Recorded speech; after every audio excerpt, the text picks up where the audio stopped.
old mama,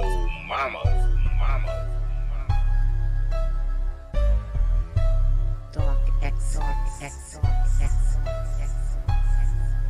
Think about this. Think about this. Think about this. Think about this.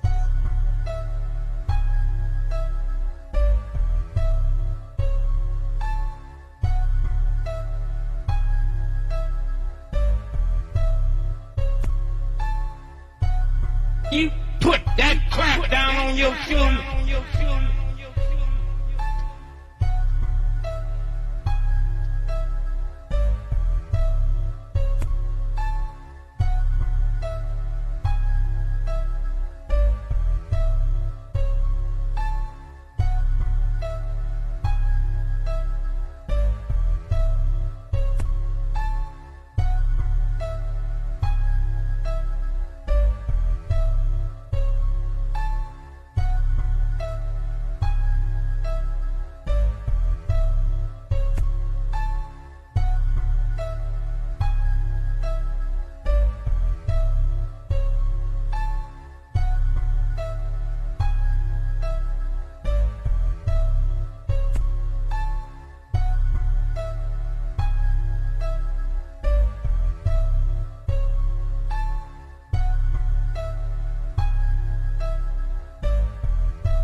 old mama.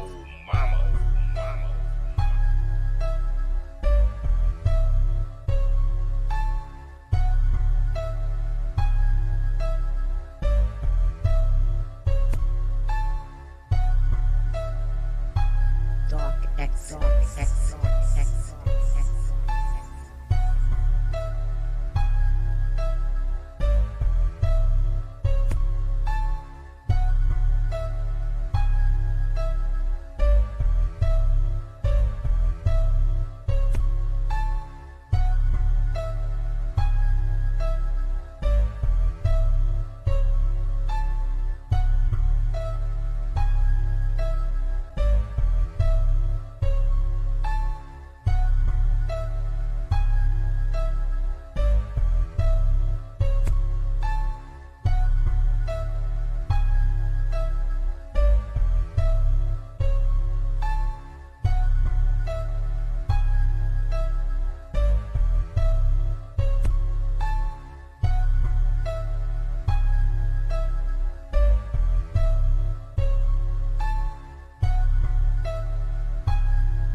You put that crap down on your shoe.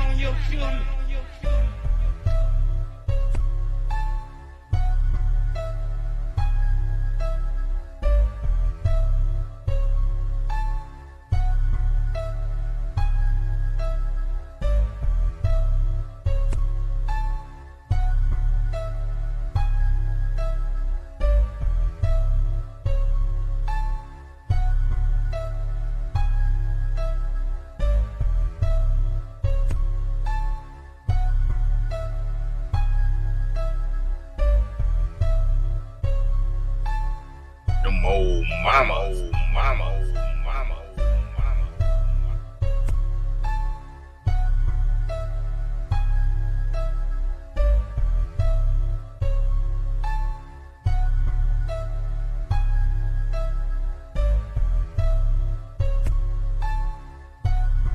Think about this. Think about this. Think about this. Think about this.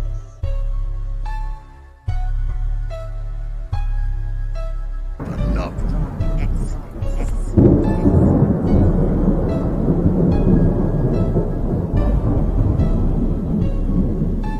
The darkness continues. Talk X.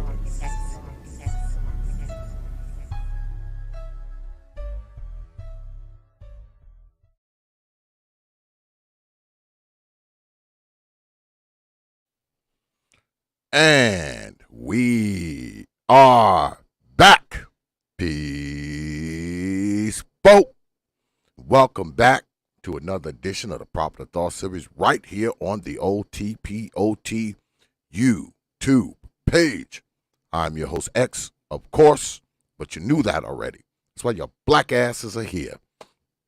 Tonight, got another good one for y'all tonight because y'all know I've been showing y'all these First Amendment audits, but it's not even about the audit this time. It's about the reaction of the old mamas during the audit.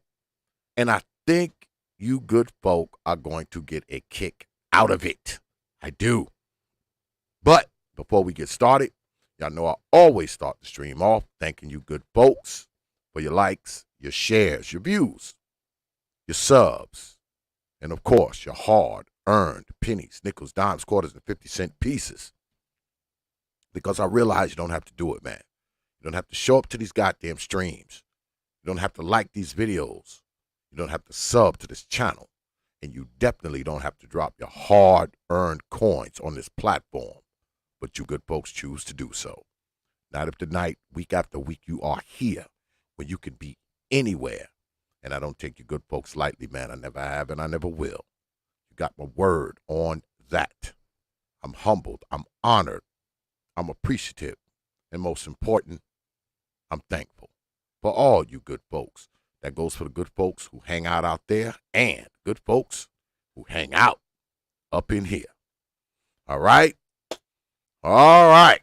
So let's get at it. But y'all know, because we never run out of these, we always start the show off with something we've come to love, something we've named the old mama of the day. These old mamas.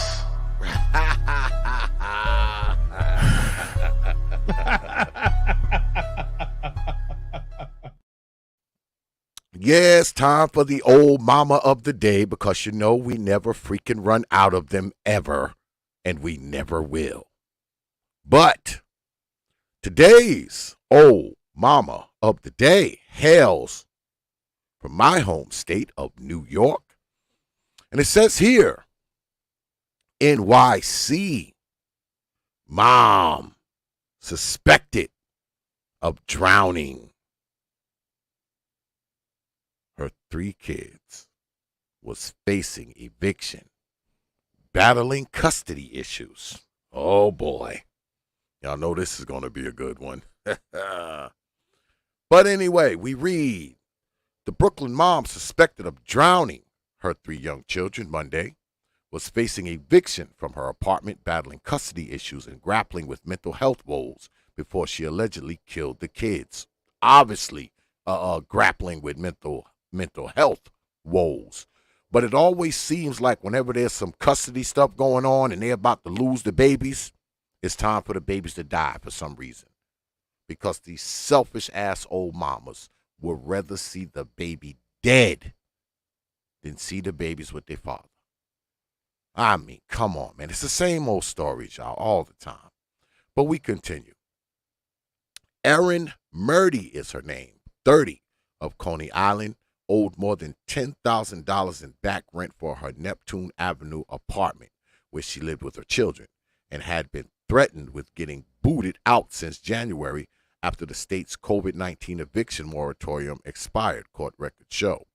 The mom who allegedly told Ken she drowned her kids, 3-month-old Oliver, 4-year-old Liliana, and 7-year-old Zachary on a nearby beach early Monday, had stopped paying her $1,531 a month rent in July 2021 and was served with an eviction notice days before the moratorium expired in January, records show. Relatives searched the post on Monday said Murdy appeared unstable in recent years and had trouble maintaining consistent relationships. You can't even fucking afford to pay your rent, but you're thinking about a damn relationship. There was a time when Aaron and I were in contact all the time, but in 2015, 2016, she disappeared off the earth. I didn't know how to get in touch with her, Murdy's uncle, Levi Stephen, told the Post. Now I'm faulting myself for that. She obviously needed help, and you can't help but think maybe I could have.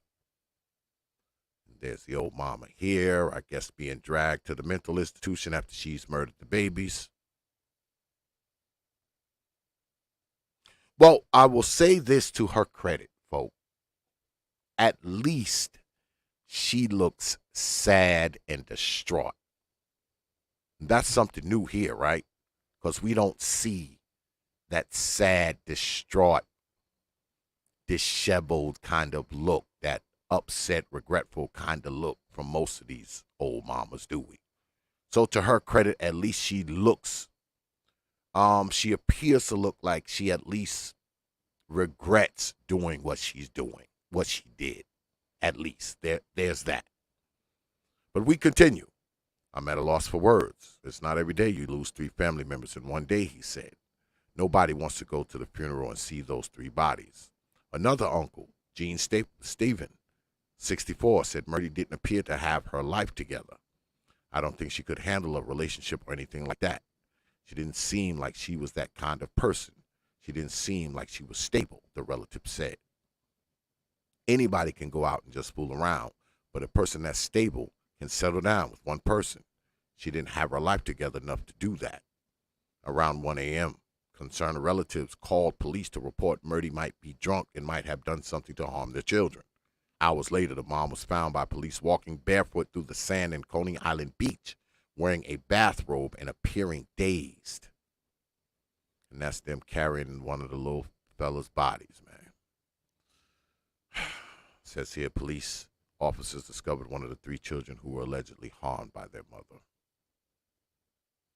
An EMS supervisor renders medical attention to one of the children. That's little one there. You can tell that's a little one. Family members of Murdy admit they were aware of her endless struggles. There's the little fella there, one of the little fellas. Law enforcement sources said that before cops found her, she told relatives she drowned all 3 kids. The children were later found unresponsive along the shoreline, just 3 blocks from their home on Neptune Avenue, and pronounced dead at Coney Island Hospital soon after. Murdy's aunt, Diane Stevens, said she knew her niece was struggling, but wasn't aware just how bad. I knew she was struggling in the sense she was trying to find her way through life. In this family, we do have a history of mental illness to varying degrees. A few of us have battled with bipolar disorder, but I didn't know her mental struggles, the aunt said. I just knew she was trying to find a way for her children, a way to get on her feet. It was the mental issues that took over. She wasn't trying to find a way. See, I hate this kind of nonsense when people say this kind of crap, man. If she was trying to find a way for the children, she would have did something besides drown them. I read earlier that, she was in a custody battle. So obviously she was in a custody battle with, I guess, the children's father, at least one of them, right? So finding a way would have been giving the kids to their father. Obviously she wasn't prepared, all right, or equipped to support them or take care of them because they was about to throw her ass out the house, all right? And she was battling custody with one of the fathers or maybe all of the kids' fathers. I don't know if that's one and the same person. Probably not. But, I mean, if you're in a bad way and you're about to be evicted, all right, don't you think it would be better to give the kids to the father until you get yourself together? Like, I mean, come on, man. Your only option was to take the kids down to Coney Island Beach and drown them? That was the option? Another uncle, Eddie Stevens, said he was speechless when he heard from the relatives that Erin killed her 3 children. She did a little crazy stuff, but nothing that would lead to harming her children or herself, Eddie said. She used to like to party here and there, do a little drinking, but I didn't see any drug abuse or see that she was irresponsible. It's just tragic. I don't know. She never gave us the sign that she would hurt the children. She loved her children. Yes, loved them to death.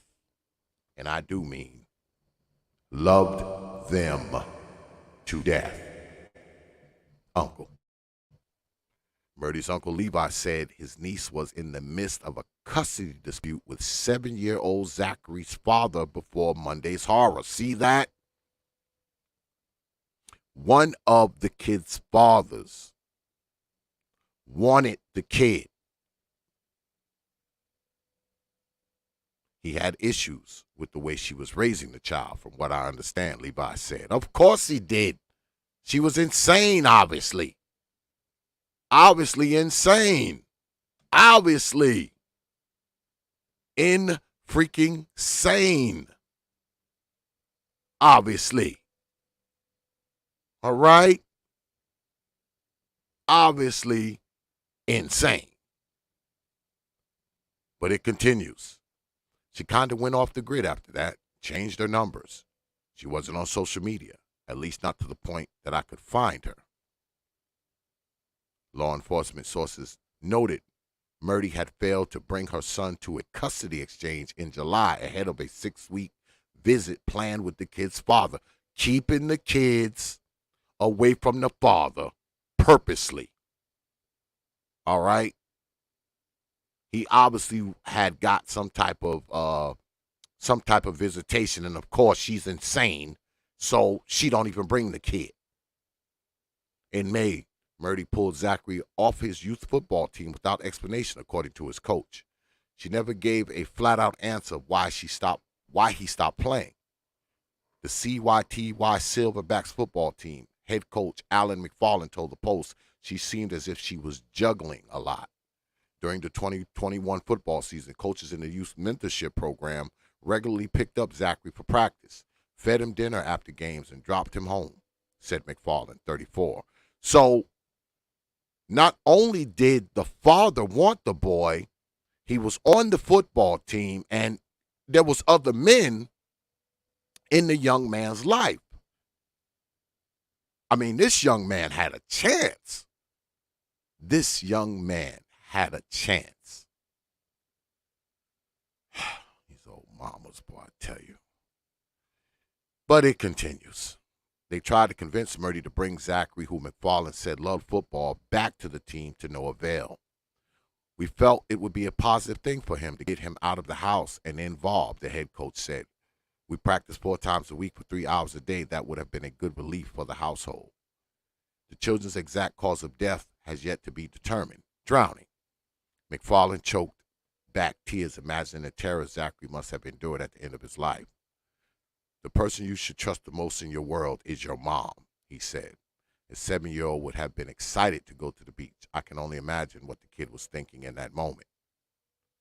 The coach broke the tragic news to the boys' former teammates at practice Monday night. The young football players released balloons with Zachary's jersey number 15 into the sky over Coney Island and yelled, "Zachary, we love you," as a final goodbye. No charges have been filed against Murdy yet, who is transported to NYU Langone Hospital late Monday morning for a psychiatric evaluation. How does she come back from this? Even if you get your mind back, how do you get over the fact that you killed your children? Levi said.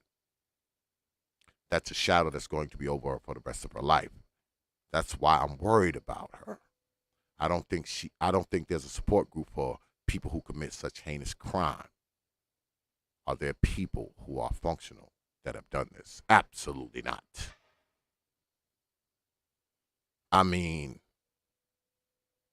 This kid, I believe this is him. I mean, he had a chance, man. The kid had a chance. His father wanted him. He had men in his life, football coaches and all that kind of stuff, man. I mean, that kid had a chance. He had a chance that a lot of young black boys don't have. A father who gives a damn about him and wants him. Football coaches and stuff like that who were in his life and were trying to convince his old crazy old mama to let him continue to play football, and she couldn't take care of the kids. She couldn't even keep a roof over their damn head. At the very least, she should have went ahead and gave the boy whose father wanted him, should have gave him to the father. But no, these selfish old mamas and they lunatic bullshit. It's better to kill the kid. Yeah, that's better. And y'all wonder why I talk about these old mamas the way I do. Do y'all believe me yet? Do y'all believe me yet, Negroes? I'm not going to stop until y'all believe me. I'm not going to stop until you believe me, Negroes. But that is our old mama of the day. So let's get at it.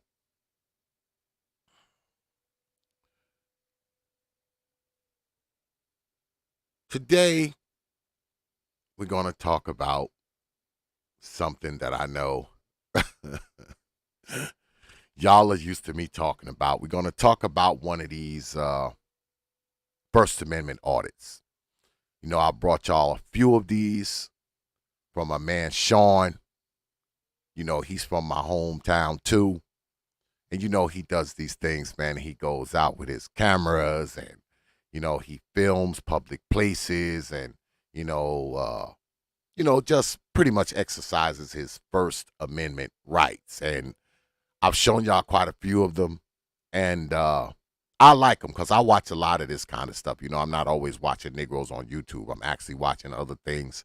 And I watch a lot of this First Amendment audit stuff, man. And it's entertaining to me. It's very entertaining because, you know, Brother Sean actually he gets an opportunity to educate folks on the First Amendment, you know, whether it be cops, whether it be sheriffs, whether it be public employees and things of that nature. So I get a kick out of this shit. And like I said, I watch a lot of it. But let's go ahead, man, and get into it. Now, let me set this up for y'all first. Brother Sean is doing what he always does. You know, he walks into, you know, like a public place. And this time he goes into a post office, right? And when he gets in there, the women are in there, right? You know, a couple of old mamas are in there.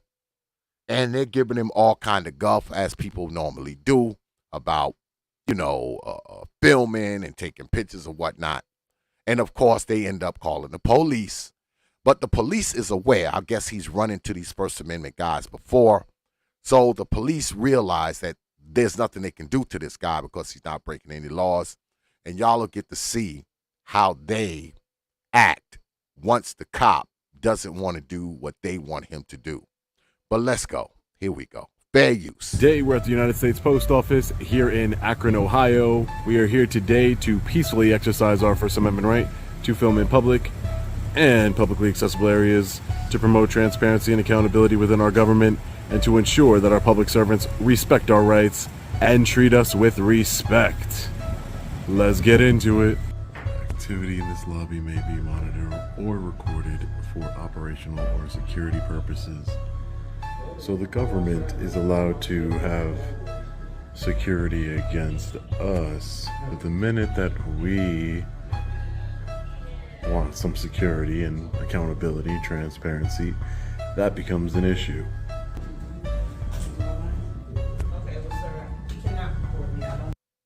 Now, at this point, the police have already been called, right? Because Sean's in there, and he's walking around and he's filming with his camera and shit. So by now, the police have already been called. They've already called the cops on him. So we're starting from there. Let's go. It doesn't matter. This is not his taxpayers do not pay for this building. Now, you hear what she's saying, right? This is a United States post office owned by the government. And she's in there saying, oh, his taxpayer dollars doesn't pay for this building. Bullshit, lady. It's a federal building. Everybody's tax dollars pay for it. So I don't know what the hell she's talking about.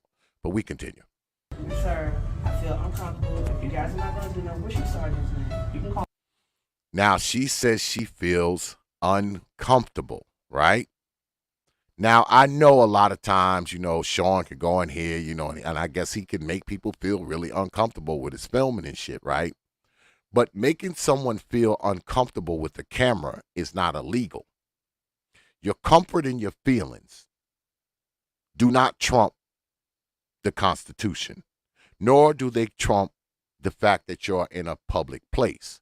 And like I always tell y'all, when you are in a public building, there is no expectation of privacy because technically you are in the public when you are in a building that the public pays for. You are in public. There is no expectation of privacy in public. And not only that,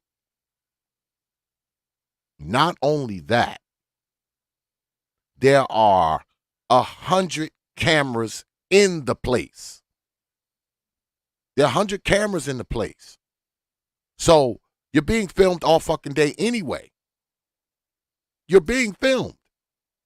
There's probably 50 cameras in that post office. Why would you get so upset over one? But we continue. Okay, give me his number. What's his name? So you guys, number you guys have been calling. So you feel rude and you sound very unprofessional. I don't have to be recorded. No, here's Max. I'm not agreeing with you. I don't have to be recorded. Ma'am, he's a law enforcement officer. He's not a feelings enforcement officer, ma'am. He's not a feelings enforcement officer. He's not a feelings enforcement officer. Yeah, but brother Big Pontiac, they're ran by the federal government. Therefore, they are still considered public. Just like if I go out and get a contract, right? I have contracts with the city, right? I have a couple state contracts that we work. Even though I don't technically work for the city or the state, I'm being contracted by the city or the state. So technically, when I'm working one of their contracts and I'm out in the field, I'm considered a public entity while I'm being contracted by a public entity. That's kind of how it works. Even though I'm not technically a state employee, I'm not a city employee, but if I'm working a city contract or a state contract, while I'm working that, I'm technically being contracted by the state or city, which makes me a state or city employee for that contract, which makes me public. I cannot run you away from what we're doing while I'm under contract of the state or city because I'm being paid by a public entity. Therefore, I fall under the public guidelines while I'm under that contract. They explain that to us all the time. It's in the paperwork. All right, it's in the prospectus and all that shit. We are technically under the guise of the city or the state, blah, blah, blah, as long as we work in that fucking contract. So there is that. But we continue. The police, I don't want him talking to me. I don't want to be recorded. So basically, you're telling him he can do whatever he wants. No, he says I can't. She said, basically, You're telling him he can do whatever he wants, which is not what he's saying. Basically, he's telling you that it ain't shit you can do about him filming you, old mama. But we continue. Can't break the law. He's making you feel uncomfortable. Well, he's making you feel uncomfortable. And me too. I absolutely do that. But she's not breaking the law. He's law enforcement. No, I'm not. Yes, he is. Well, you and so it is. Now, the cop is hip to the game because he's probably run into these First Amendment guys. You know, these guys that be out, they tape the police and all that kind of shit. So this cop obviously he knows the deal. He knows that this guy's not doing anything illegal, all right? Because I say again, your fucking comfort does not trump a person's rights, man, especially in public.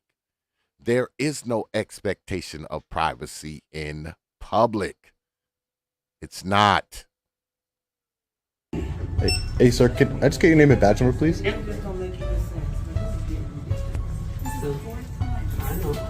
I don't think it was him last time I was here, but I've been out here for and you're not allowed to just point cameras in people's faces. It's the First Amendment, man. Freedom of press. I'm just trying to educate you, ma'am. That's all.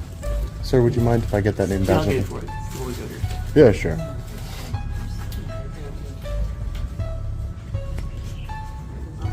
Well, so far this officer is doing really well. How the poster inspector, the police is not doing anything. Yes, it does. It does. He's right. I'm just asking. No, that's just, but you can't do anything that you do. Now, notice, nobody in there is making hay about it except the black broads. You notice that? There's white woman in there. There's, I think, an Asian woman in there. They not paying that shit no mind. They just going on about their business and doing whatever. But the old mamas, they got a problem with it. Oh, my God, he made me feel uncomfortable.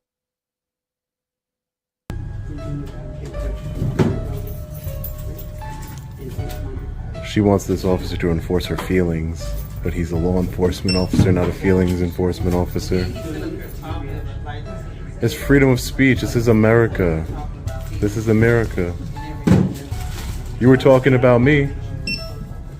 You're trying to have me arrested for nothing. Now listen to what he just said. You're trying to get me arrested for nothing. Because this is what a lot of these old mamas do. They get law enforcement involved over some BS. And this is how brothers have a tendency to get shot. All right?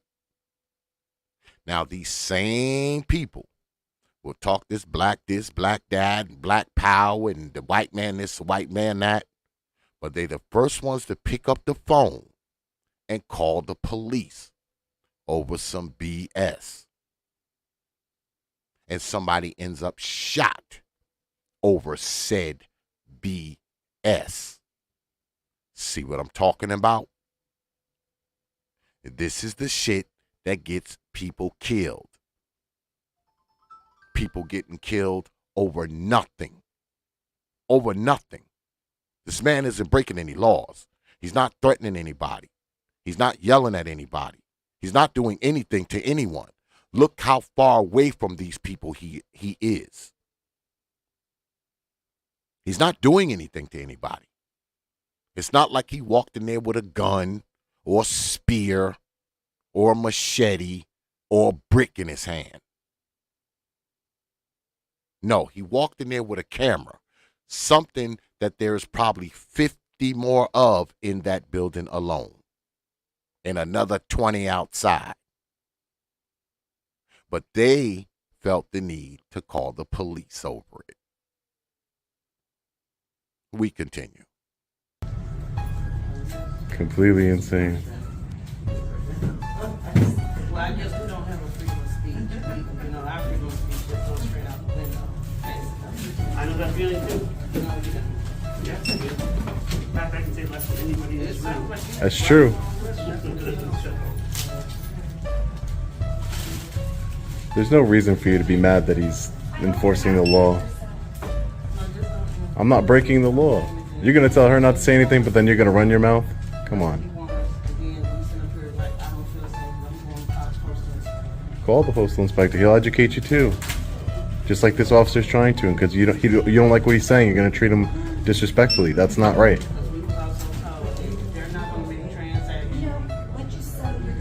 There's no.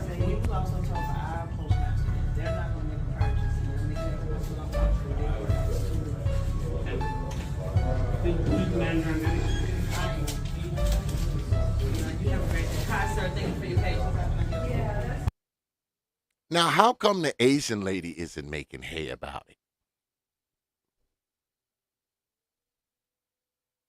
Asian mama did her thing and got her envelope and breezed on out. She ain't even look at that camera like, so what you taping up in this motherfucker? I gotta mail my shit off. But the old mamas, and look at the one in the back there, in the printed dress, hiding her face. Hiding her face. But we're going to get into that later. Let's go.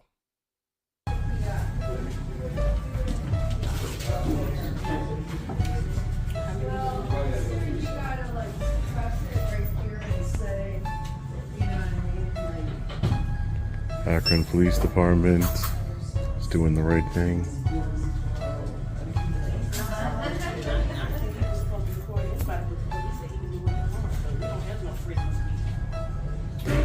What does freedom of speech have to do with being recorded, man? What does that have to do with freedom of speech? It is not against the law.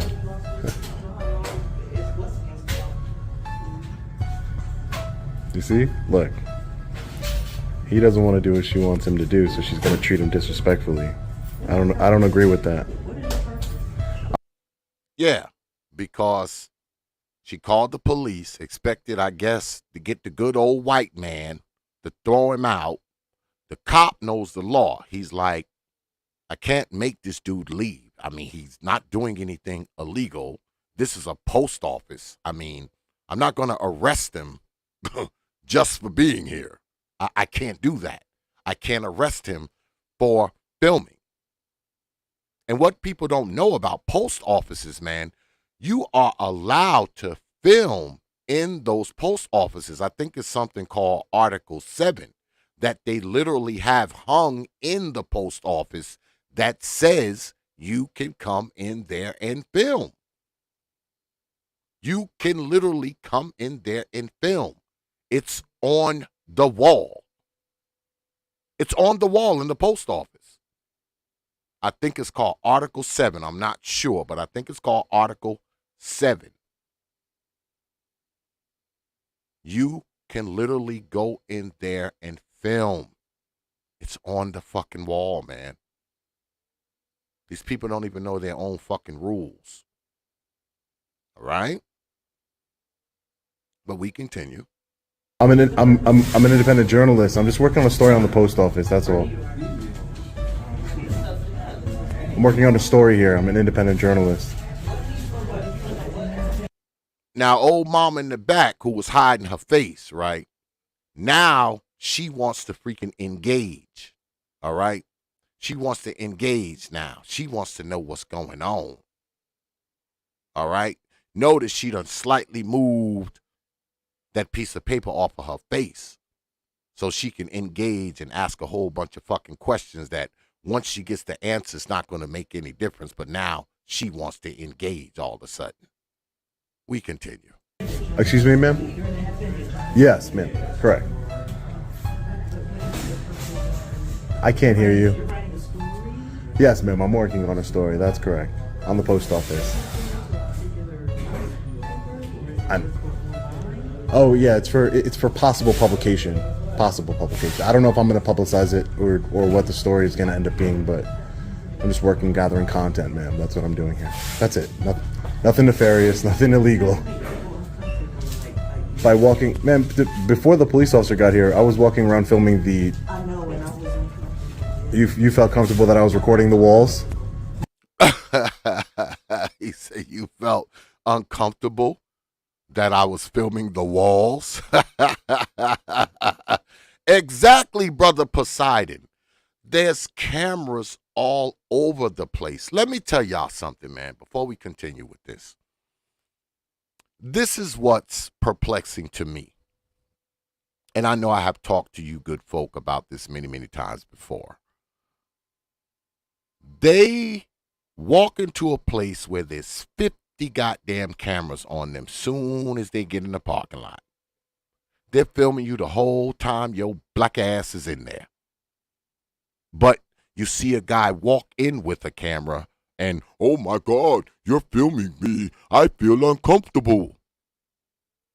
But if you go to any one of these old black ass broads Facebook right now, they got 99 pictures of their black ass selves in all kinds of poses, ass stuck out, barely dressed, lips poked out, tongue sticking out, trying to look sexy.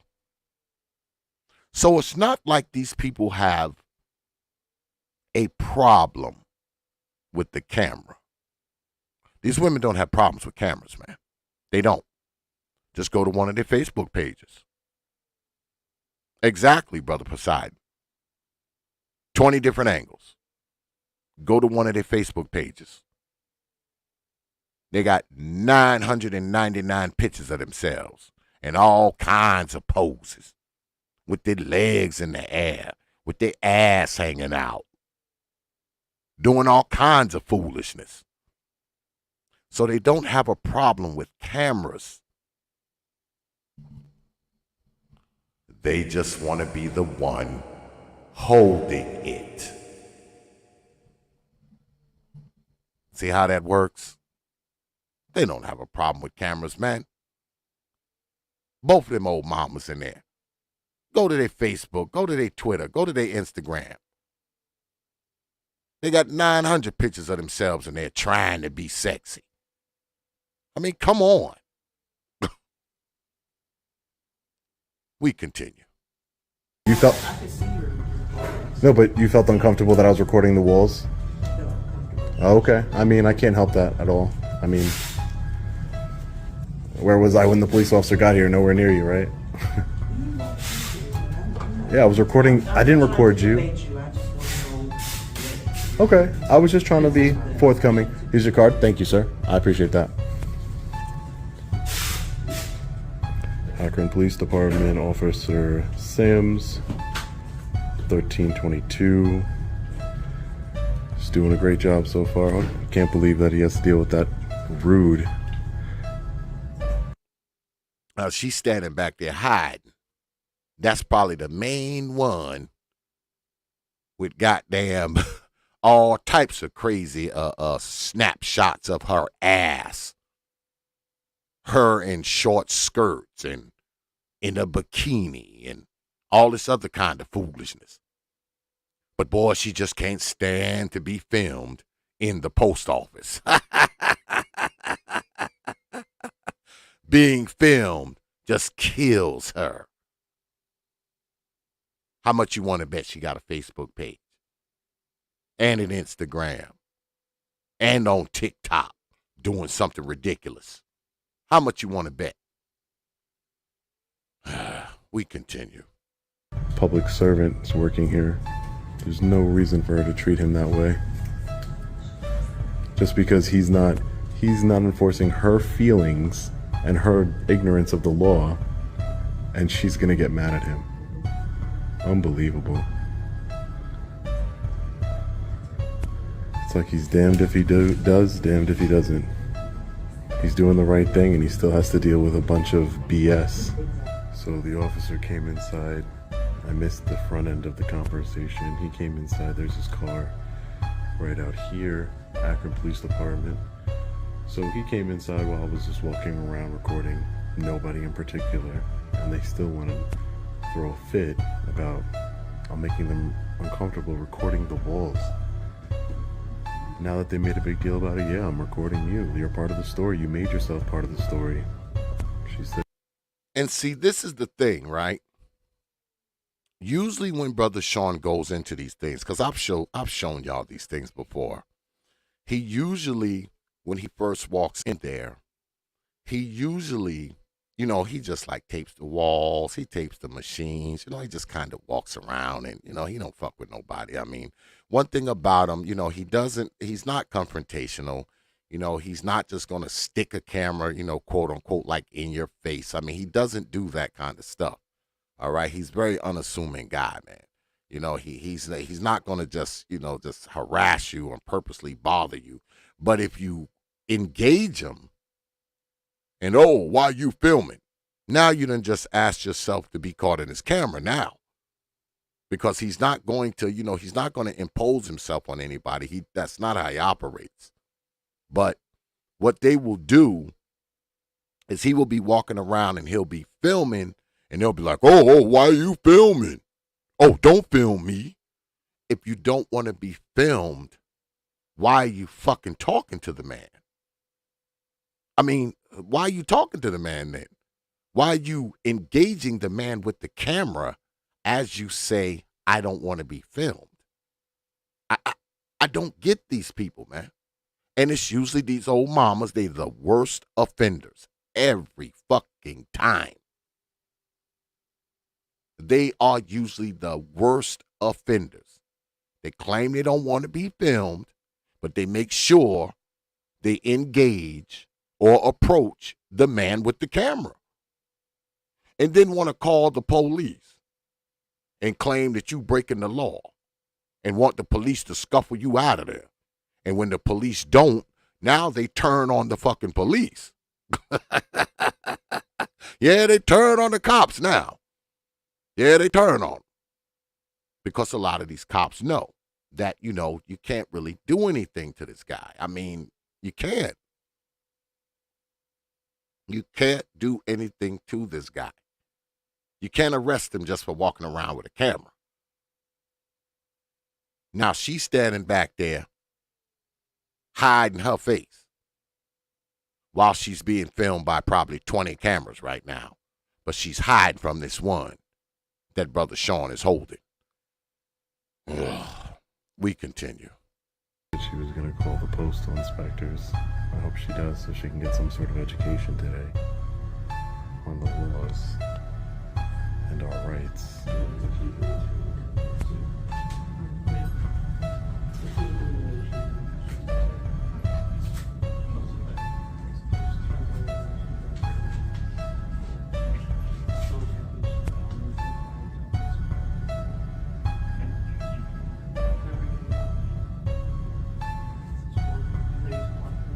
He's not breaking the law.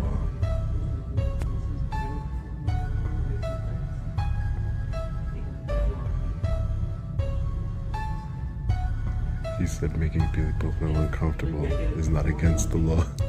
Finally, and all. Yeah, making people uncomfortable is not breaking the law. If someone's making you uncomfortable, you know what you can do. You can get the fuck away from them. Especially if you're not a person working in there. It's one thing if you're behind the counter, but the old mama standing up there, she doesn't work there. You don't like that he's in there, just leave and go to another post office. I mean, it's pretty simple stuff, man. I don't know what people expect, or what they think. I mean, someone's making you uncomfortable somewhere, man, you get the fuck away from them. You definitely don't engage them or tell them what they should be doing with their fucking camera. They make you feel uncomfortable, fine. You just breeze on away from them. Especially one of these First Amendment guys, because it's not like they're going to follow you. They're just going to keep on doing what they're doing.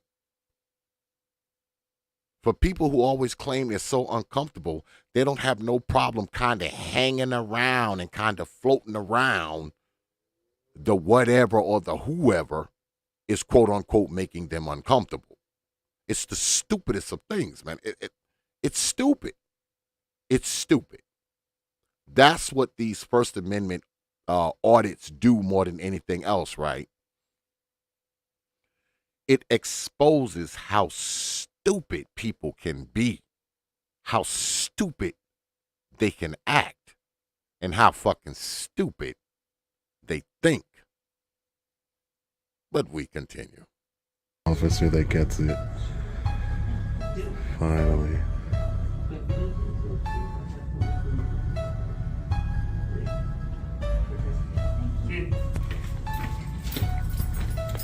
The cop's like, fuck this, I'm out of here.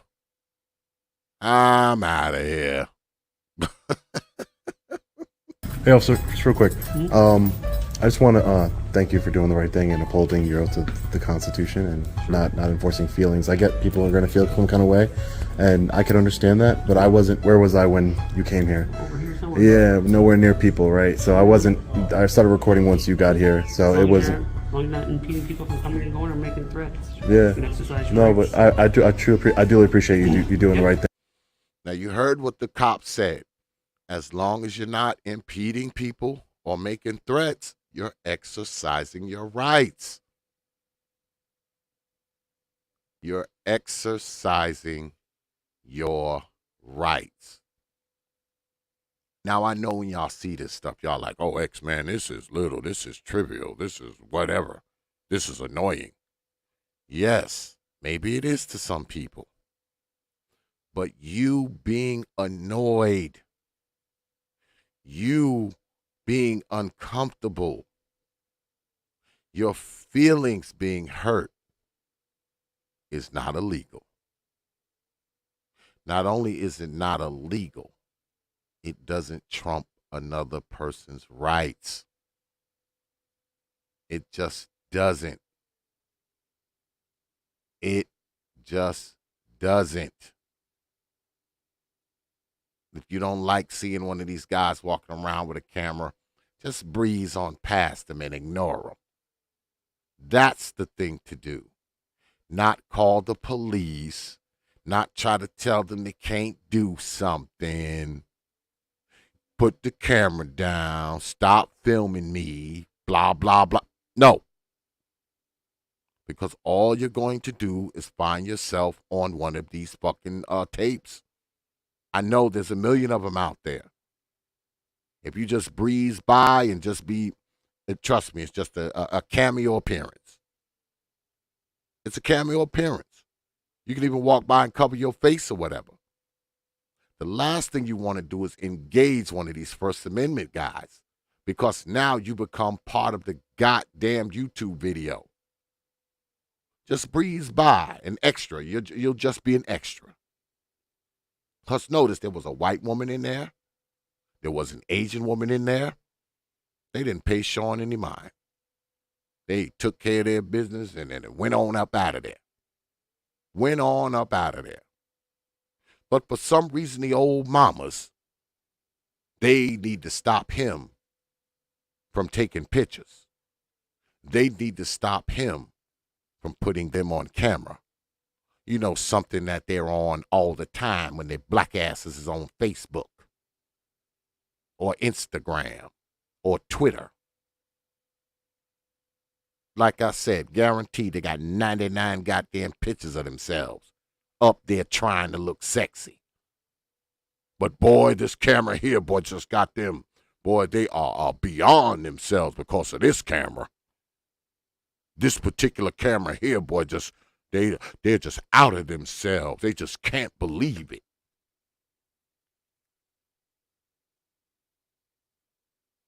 Not even thinking about the 50 cameras that's been recording them ever since they got on that property. I mean, come on, man.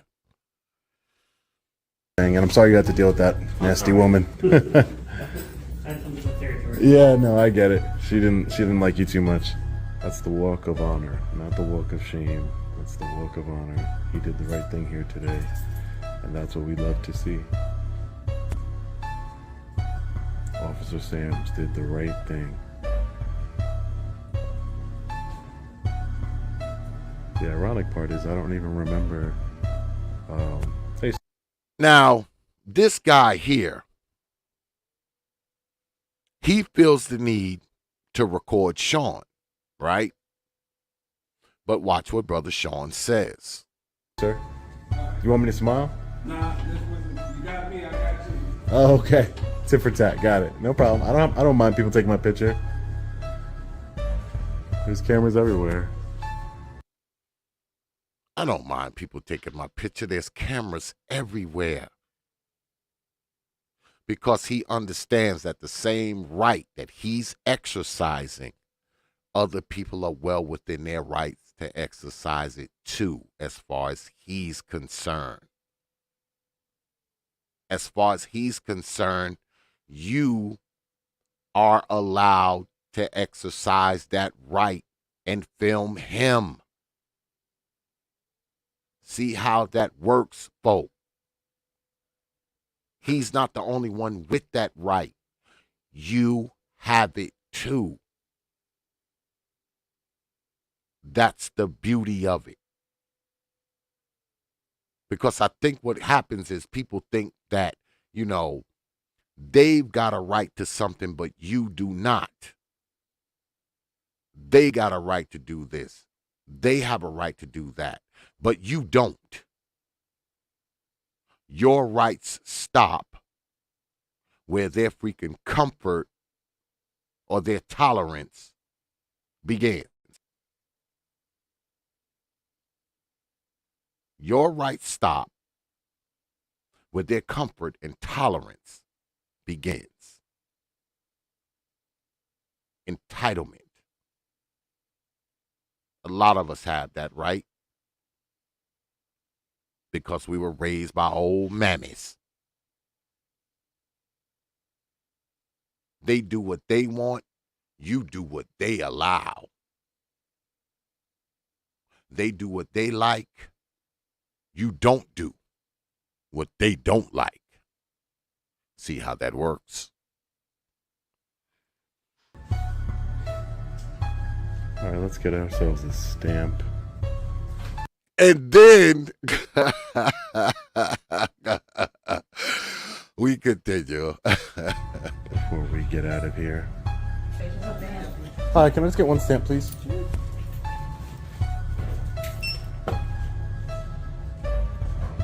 60 cents. There you go. Thank you. 75.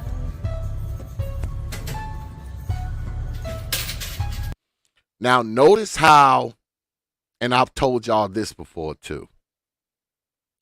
Notice how Negroes' attitude changed once the good old white man comes in there and says something. Now, y'all saw how she was before, right? And you know, Sean, he's kind of, I think he'd be fucking with her when he does this. Now he goes in there and buy a stamp after he done did all this shit.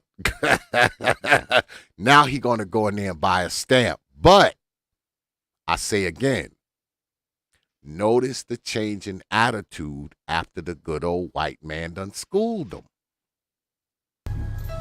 There you are. Thank you. And here's your receipt.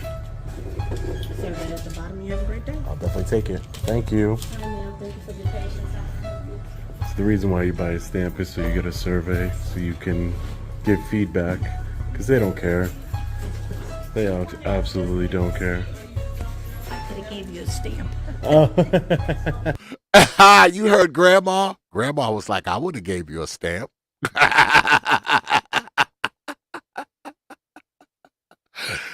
Oh, shit. Yeah, Brother Poseidon.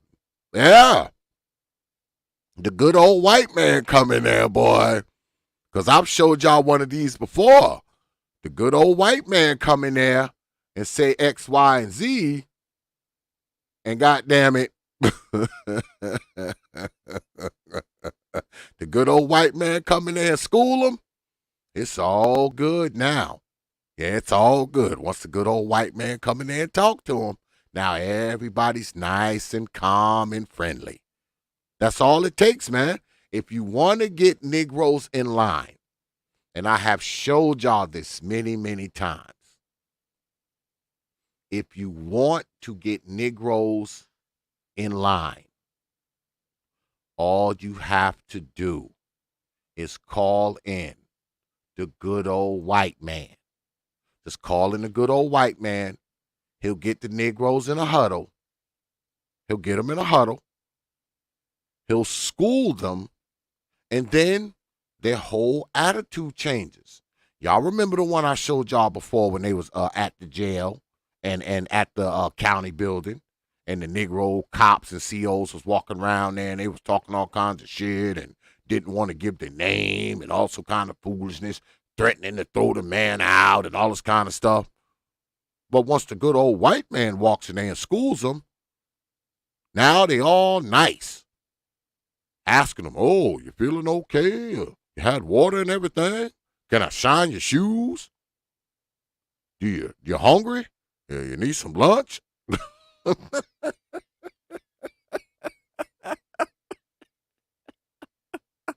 And he was in, I think he was in like a county voting place, right? Right? He was in a county voting place, and the cops was walking around there threatening to throw him out, and one of the sheriffs in there was like, oh, I ain't giving you my badge number, my name. The good old white man came, and Sean was like, well, he didn't want to give me his name.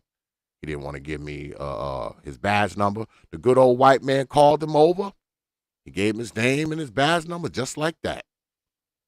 So if you want to get Negroes in line, just bring in the good old white man.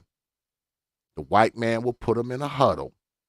And after that, all is good.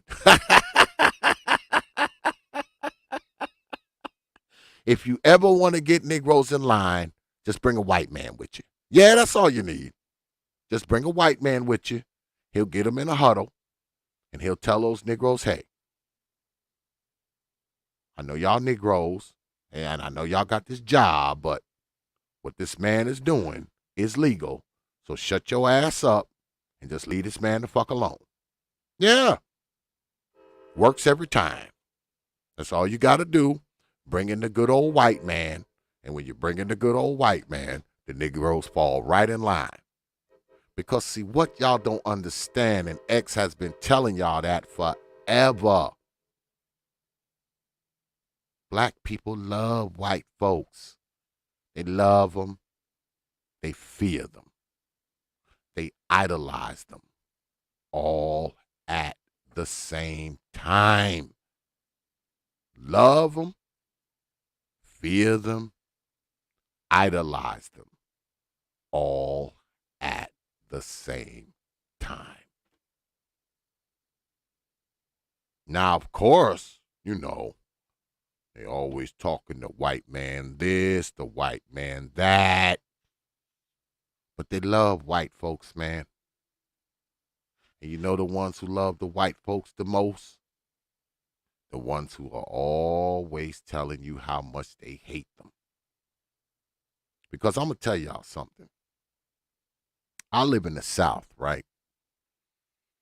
And, I'm out and about here and there. And I watch these people when I go to a store. A white man standing at the counter. One of these old black-ass Negroes, especially the broads. Boy, they be just smiling when that white man standing up there, boy. How you doing, sir? Everything okay today, sir? How's your day going, sir? Can I shine your shoes, sir? Can I fix your shirt for you, sir? Can I kiss your butt cheeks, sir? And it could be some old greasy, dirty, nasty-looking white man that looked like he just crawled out of the sewer and rolled in sawdust. I can breeze up there, boy, with my best on, my Sunday best. Freshly shaved and showered, hair done, brand new shoes, brand new slacks, watch that costs more than what her black ass make in a month on my arm. And you know what I get? Can I help you? And that's right after. I'm standing right behind the good old white man. He gets, how you doing, sir? Everything okay, sir? Your day going all right today, sir? You have a good one, sir. X walk up, you can practically feel the temperature change. You hear the sound.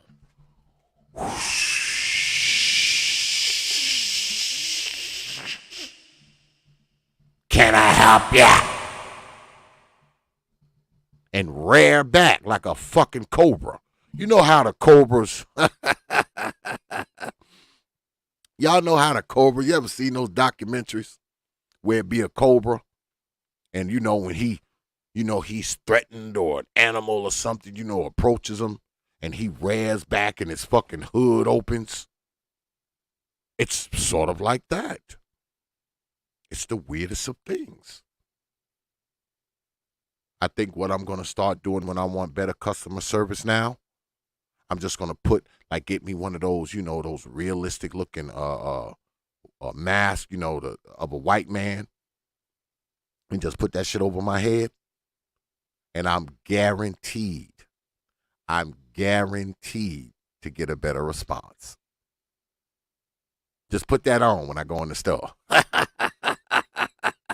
Yeah, I'm just going to put that on. So I can get the, how you doing, sir? Everything going okay, sir? Have a good one, sir. Want me to shine your shoes for you, sir? Yeah, I get all of that. I'm telling you. They love white folks. They fear white folks. And they idolize white folks. All at the same time. But we continue. It's okay. Thank you, ma'am. I appreciate it. Thank you for your kindness. You too, ma'am. You have a wonderful day. She was very nice. All right, guys. So we're going to be getting out of here now. All right, guys. So we're just getting out of the United States Post Office here in Akron, Ohio. Wow. So that was an interesting audit because even though I wasn't filming anybody in particular, I was just walking around the post office, looking at poster 7, the rules and regulations, different signage that they have. They still called the police on me. And when law enforcement arrived from the Akron Police Department, I didn't even see them walk in the door because I was in another part of the post office where nobody was. But when I finally found them, this postal supervisor, she was completely nasty, treating him with such disrespect that, I don't appreciate that either. There's no reason to treat anybody with disrespect. He's doing his job. He can't enforce your feelings. He needs to enforce the law and uphold the United States Constitution. And I commend Officer Sams for doing that here today. No matter his opinion about what I'm doing or not, it's irrelevant. He upheld his oath to the Constitution. He did his job here today. And for doing his job, he had to deal with a nasty woman who did not know the law, tried to say that the officer didn't know the law, that it was illegal to record in the post office. But, that's just how things go. That's, like he said, that's part of his job. And I commend him for that. And I commend him for doing the right thing here in, Akron, Ohio. They're doing the right thing here. But anyways, guys, let me know what you think about this one in the comment section below. As always, stay safe. God bless. I'll see you in the next video. Long Island Audit. Peace. Now, I want to go back. Let me see. Now, let's go here, right? You see this lady here, right? She's obviously on film as well, right? But notice. Well, so far, this officer is doing really well. Now, he's closer to her than he is to anyone. And she's not paying him any mind whatsoever. She's just going about her postal business. And this is why all the crap is going on. Yes, it does. I'm just asking. No, that's just, but you can't do anything if you continue to She wants this officer to enforce her feelings, but he's a law enforcement officer, not a feelings enforcement officer. It's freedom of speech. This is America. This is America. You were talking about me. You trying to... Now, you see how she was acting before the good old white man, said what he said to her. But I want to show y'all something else, right? Now you see this chick here in the back, right? You see her back there, the one covering her face, right? Now, like I said, there's 50 goddamn cameras in that building, but she's hiding from this one, right? And I say again, her black ass probably got 999 pictures of herself on Facebook trying to look sexy. But this particular camera boy just got her beyond herself.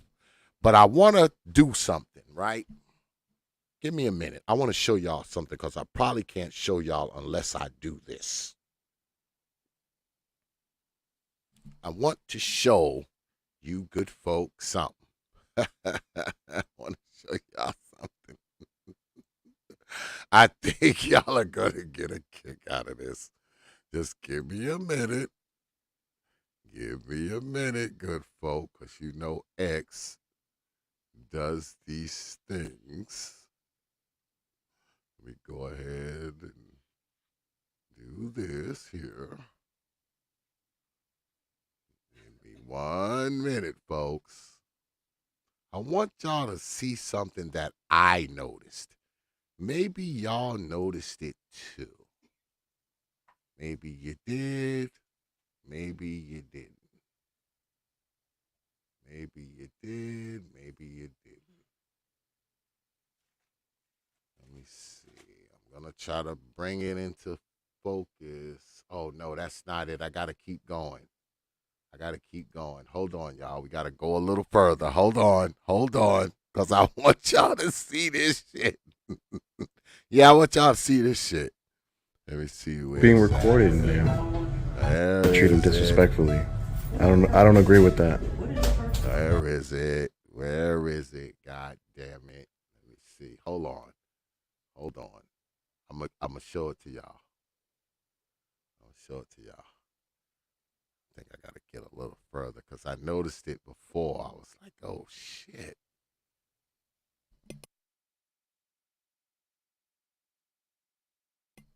Yeah, I noticed it, y'all, and I have to bring it to my audience's attention because maybe it's just me, but I have to bring it to my audience's attention because I think it's an important piece of information. Damn. What the hell is it? Shit. I might have passed it. I should have did this before, y'all. My bad. I should have did this before. I should have done this before, y'all. Okay, I think this is it, y'all. I think this is it, good folk. I think this is it, good folk. All right, let me get rid of this. Bring this up here. Because I want to show y'all this little piece of information. Y'all may think I'm petty, but I don't give a shit. It's my channel. I can do what I want. Y'all probably think I'm petty. Y'all probably gonna think I'm petty, but y'all probably gonna think I'm petty. Let me see. God, I can't zoom in on it like I want to. Y'all ain't gonna see it. If I zoom in, y'all ain't gonna see it. It's too pixelated. Y'all ain't gonna see this shit. God damn it. Y'all ain't gonna see it. Y'all can't see it from where y'all at. But let me go ahead and explain it to y'all anyway. Let me go ahead and show it to y'all what I'm talking about. While this goddamn woman is standing up here trying to talk about not being seen. Right? She's trying to talk about not being seen. God damn it, my shit done froze. Now, y'all see this, right? I'm going to try to enlarge it. But look here, because I noticed this. Now, she's standing up here. Now, y'all can't see it because it's too pixelated. But the fucking back and the side of this woman's feet is crusty as faux motherfuckers. And she's worried.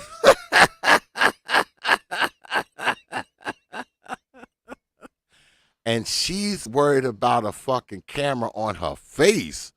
What she need to be worrying about is covering them damn feet.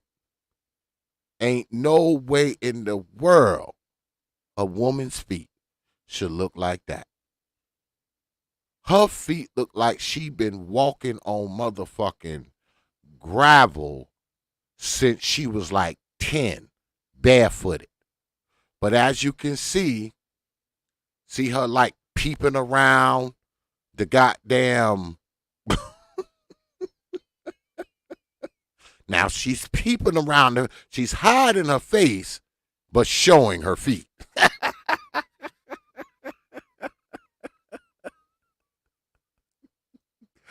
I just wanted to share that with y'all. I just wanted to share that little tidbit of information with my folks.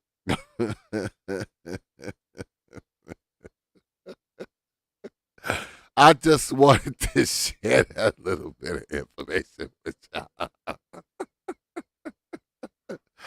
Because I'm saying to myself, because you see, all right, look. Now, she hiding her face now. She don't want you to see it. She don't want you to see that face. Y'all see her right there? But she hiding that face. Right? See her hiding that face? But she ain't got no problem showing y'all them crusty feet. You see how backwards we fucking are, man? Huh? What she need to have did is take that paper and just hold it down there by her feet. Should have did that.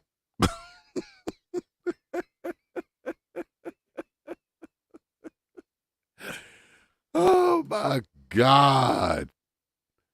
Unfreaking real. Unreal. Unfreaking real. I mean, and see, that's the thing, right?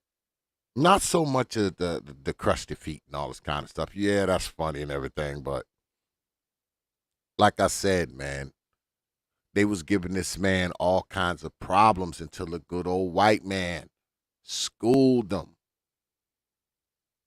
Until the good old white man schooled them.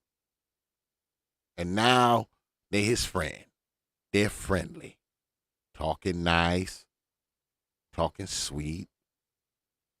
See the way she dealt with him when he went up there and bought that stamp. And like I said, I think Sean be fucking with him when he do this kind of shit. Because he done did all that bullshit and then he does this shit. And did all that. Stamp before we get out of and here. Crusty Feet still in there now. All right, can I just get one stamp, please? Now watch. Watch her face. Look at her face. Look at her face. Look at her face. She just is calm, nice and quiet, and real professional and demure and all this kind of foolishness. Now, this is after the white man now. Before the white man, she was giving him the business. Oh, you can't be in here filming me. I don't give you permission to film me. Oh, you think you can just do what you want? Oh, you need to leave. You making me feel uncomfortable. She goes from that to... Here. Thank you.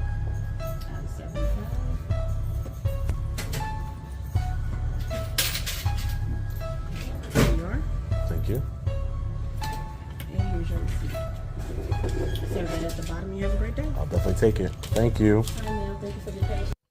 You have a great day. Because the good old white man came in here and schooled me. Have a great day. I mean, come on, man. This shit is just crazy to me, man. It's crazy. This shit is fucking crazy to me, man.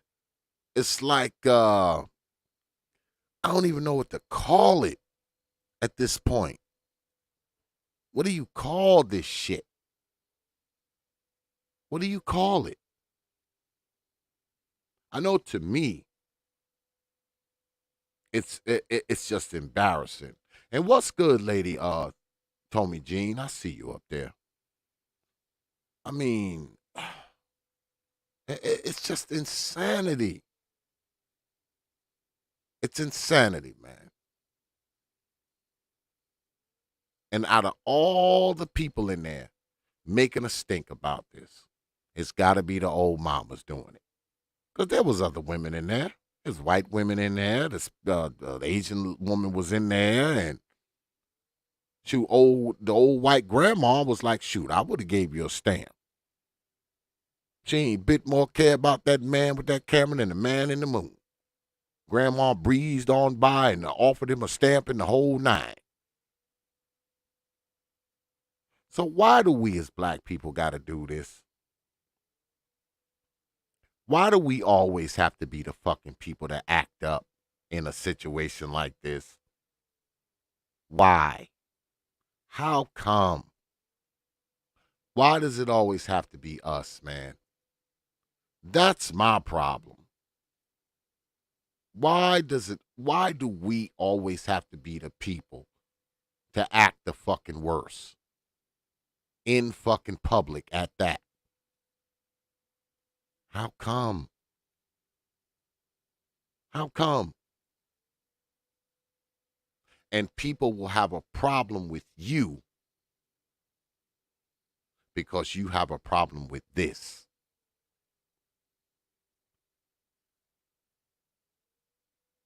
Because you having a problem with something that you see is a worse offense than what you see. People will get mad because you put things on the screen. People acting a fool, hurting folks, shooting folks, killing folks. They'll get mad at you because you're talking about that. As if you talking about it is worse than the person doing it. Let me say that again. You talking about murder, crime, black folks acting a damn fool. You talking about it is worse than them doing it. Because people get mad at me because I talk about how these old mammies treat these children. But I'm not the one beating these children. I'm not the one killing these children, shooting them, drowning them, poisoning them. I'm not the one putting them in ovens. I'm not the one doing it. So why are you mad at me? And fine, you can be mad at me all you want. But don't you think you should be a little madder at the people who are doing it? As opposed to being mad at me for talking about it? Shouldn't you be madder at them than you are me? Fine, be mad at me long as you want. Be mad at T.P.O.T. Hate it. Despise it. But just think about how mad you should be at the people who are doing this shit. Because it's not people like me who are doing it. It's the people that we show you that are doing it. I say again, I haven't killed one kid. I haven't abused one kid. Neglected one kid. Shot one kid. Drowned one kid. Suffocated one kid. Not one. But you're madder at me than you are at them. Isn't that something? Makes perfect sense, doesn't it?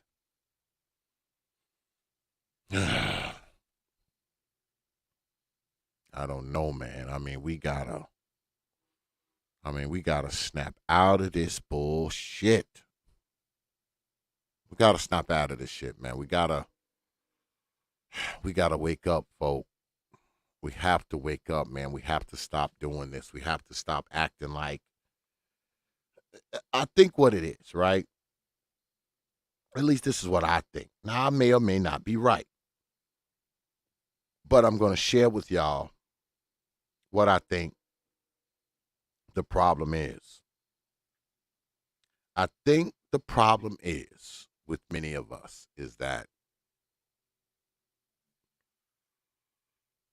when people are talking about these things on the internet, I think people have a problem with us, I guess, shining a light on bad acts of black people, with shining a bad light on the underclass of black people. We're highlighting negative things that black people do. But see, this is just it, folks. This is what I think people miss. Whatever's being brought to you, especially if it's a film clip or a news clip, what people have to understand is that by the time someone like me gets my hand on it, it's already been viewed like 2 million times already, 3 million times, 10 million times already. It's not like I'm breaking the news. Whatever you're seeing, trust me, 500,000 people have already seen it. 2 million, 3 million, 4 million, 5 million people have seen it probably before it got to where it got the other million views at on YouTube. Because by the time it gets on YouTube, it's already been viewed by who knows how many people. So it's not like I'm sharing some secret. It's not like, well, you know, just those 10 million people need to see it, but no one else. I think that's what it is. I think people are so wrapped up into media that when they see you bring something like this out, it's like you're breaking the news. You're showing it to everyone. But I say again, a lot of these clips that I got, man, when I get them from places, they already have 1 million views, or 10 million views, or 5 million views. I mean, come on, man. We got to get past this stuff, man. We have to get past this stuff. We have to get past it. We have to be people to not only, what's good, brother A Truism? I see you up there, brother. We have to be people to look at things, man, in context, because that's something people are always talking about, right? Oh, y'all taking it out of context. Y'all taking it out of context. All this kind of foolishness. But isn't it being, brother Free Zone, what's good with it, man? I see you up there, brother. Aren't we taking it out of context when we look at something? What's good, brother Sage? I see you up there, brother.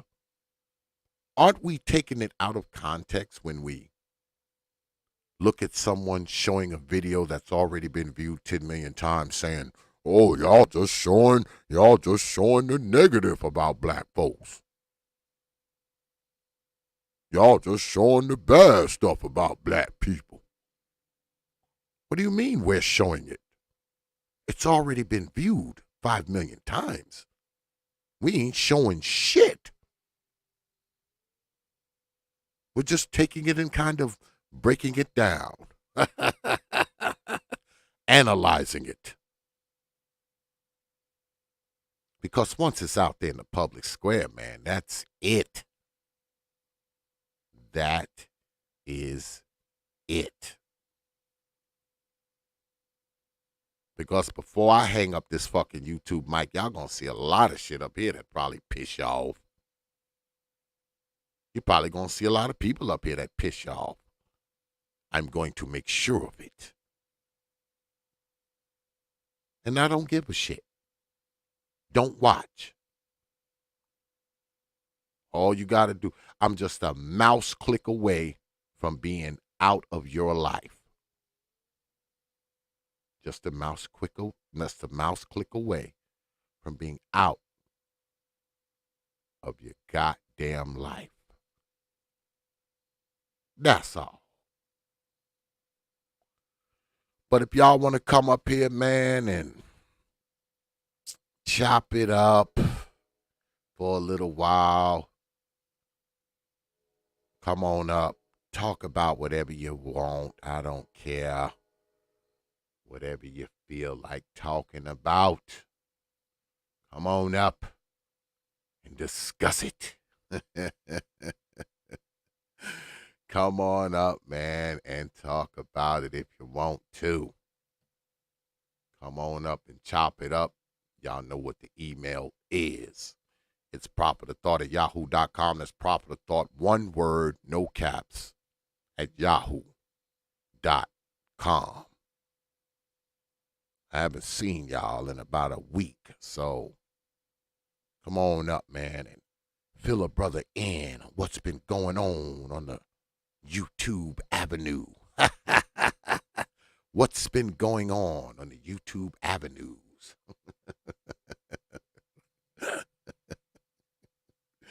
What's been going on the YouTube avenues?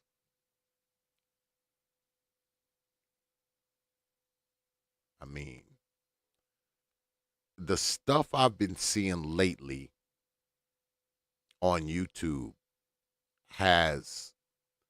it makes me glad that I don't watch a lot of it. I watch other things on YouTube here lately more so than I watch, what the Negroes is doing. I watch some of y'all, my boys. I watch some of y'all. I watch the A Truisms and the Free Zone Lose and, the Brother Supremes and the Nates and the Bernards. I watch those when I can. But, all the other stuff outside of that circle, I really don't watch a whole hell of a lot of stuff. Believe it or not, brothers, when y'all do y'all streams, y'all be like bringing news to me because y'all be telling me about stuff, man, that I don't even have no idea about. I'll be like, huh? Y'all are like my news and shit, to be honest with you. When I watch, Brother Supreme, or I watch, Free Zone, or Brother Nate, or, something like, I watch y'all, man, and I find out about shit that I didn't have no idea about. Oh, what's good, Brother Leon? And yeah, that's right. By the way, Negroes, I was going to say this for programming notes, but I might as well tell y'all now. Tomorrow, the one and only Leon Jones from the 411 Talk Zone radio show will be in the house. And tomorrow, we will be talking about the thoughts of old Negroes. Yeah, that's right. Have a couple of old Negroes up here tomorrow talking about old Negro shit. So make sure you hear tomorrow, man, 9 p.m. Eastern time, man. Brother Leon will be in the house, and we'll be talking about the thoughts of old Negroes. Yeah, man. Should be good shit, man. I'm going to hit up a few other old Negroes as well. What's good, Brother Paul? I see you up there, brother. I'm going to see if I can gather up, a few more old Negroes, and, y'all could be in here and just watch us talk about old Negro shit. Yeah, that's what's going down tomorrow, man. Saturday, I'm working on something. I don't know if I'm going to definitely do it Plus, not only that, man, I got a lot of shit going on in real life. A lot of shit going on in real life.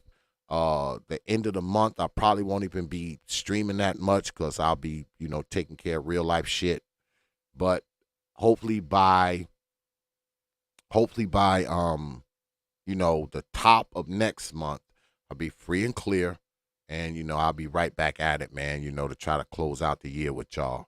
But I don't know next week and the following week. I don't even know if I'm going to be streaming or not. I don't even know if I'm going to be able to. I'm not sure. It all depends, man. Whatever the time restraints allow. But I make no promises and shit because, I got some real shit going on around here. So, I may not have time to be fucking around with you Negroes on YouTube. But yeah, man, tomorrow, me and Brother Leon will be throwing down. So mark your calendars, Negroes, because we'll be throwing down with the thoughts of old Negroes tomorrow night. And if you are an old Negro and you want to come through and participate, feel free to hit me up. You know what the email is. Hit me up and come through so you can talk about some of your old Negro things as well. We had a nigga in the space make a gay. Yeah, I heard about that, Brother Truism. I heard about that one. Oh, yeah, I heard about that one. In fact, I heard it. In fact, I heard it. Yeah. I don't know what's going on, man, on the YouTube avenue here lately, Brother A Truism, man. Just a lot of crazy stuff, brother. A lot of crazy stuff, man, that you hear and that you see. I mean, I don't know, man. I don't know. And you would think, right, the way people can jump on things, the things that you would kind of expect people to just jump on, they don't. Because you would think it would be, circulating a little more, some of this stuff, and it doesn't. I think we've normalized it to a degree, the dysfunctional, crazy, off the ship stuff. I think we've kind of normalized it, man. So, that's not the stuff that circulates, the stuff that you would think, everybody would be talking about. They're not. Hey, what's good, Lady Celine? I see you up there. Yeah, the stuff that you would expect, to be bouncing off of every damn channel, you don't. I mean, like, I learn about a lot of this stuff from brothers like Brother Freezone, Brother H-Wism, Brother Supreme, Brother Nate. I mean, I don't, when I see it, I'm like, damn. You would think you would see more of it, moving through the ethos, but you don't. I mean, you just don't. I don't know. I guess it's a thing where I guess it depends on who says it, right? Because on YouTube, it's more about the messenger than it is the message. Some people can say certain things and people don't even care. But if the next person says it, they have a problem with it. Some people can do certain things. People don't care. But if a particular person does it, then people care. So, I mean, I don't know, man. I don't know. This YouTube stuff, man, is crazy, man. It ebbs and flows, man. So much stuff, man. I've seen so much stuff being up here, man. For the past like 7 years or so, I've seen so many things. I've seen so many ridiculous things. You know, I've seen some good things. I've seen some bad things. I've seen some things that, you know, I'm indifferent to. You know, I guess that's just the nature of the beast. You know, that's the nature of the beast. That's the nature of this thing, right? There is no code. There is no rules. There are no stipulations. There are no guidelines. I mean, the only ones who can really enforce them are the people who, you know, control the platform, which is YouTube/Google, right? I mean, they are the only ones who can literally enforce something, you know, by, you know, striking your channel, taking a video, pulling you down, stopping you from live streaming, you know, demonetize you, whatever the case may be. I mean, they're the only ones who really have enforcement power. I don't think we have any quote unquote enforcement power up here. You know? I mean, of course, people like Free Zone can cook your ass to death, but you know, that's about it. We can't enforce anything. There is no, you know, enforcing any rules or stopping anybody from doing anything, or, you know, it's not. And likewise, I mean, if something happens to your channel, you get a strike or you get a video taken or whatever the case may be, the only recourse you have is through the platform itself. It's not like you can call your lawyer or, you know, if they do something to your channel, the only recourse you have is to go through the platform itself. That's your only recourse. Like they strike a video or demonetize you or whatever the case may be, you have to appeal to them. It's not like you're appealing to a court. You're appealing to the people who penalized you. Basically asking for a second chance, right? That's basically what you're doing, because you're appealing to the very people who penalized you. They struck your channel, they took a video down, they demonetized you. So what do? You appeal to these people to see if they're going to give you another chance at your monetization or at bringing your video back or bringing your channel back. So whatever they do to you, the only way you can try to fight back is by going and pleading to them, right? I say again, you go back and you're begging for a second chance to the very people who have enforced the penalty on you. So that's kind of where we are, man, with this stuff, you know? But that's how I've always looked at it. I mean, I guess that's why I don't take it as serious as others. I mean, you know, I see it for what it is, man. I have to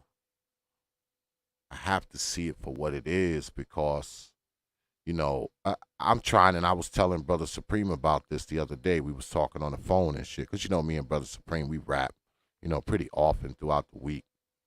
And I was telling him on the phone, I was like, you know, a lot of stuff I'm glad I don't listen to, because I don't want my damn brain to be polluted.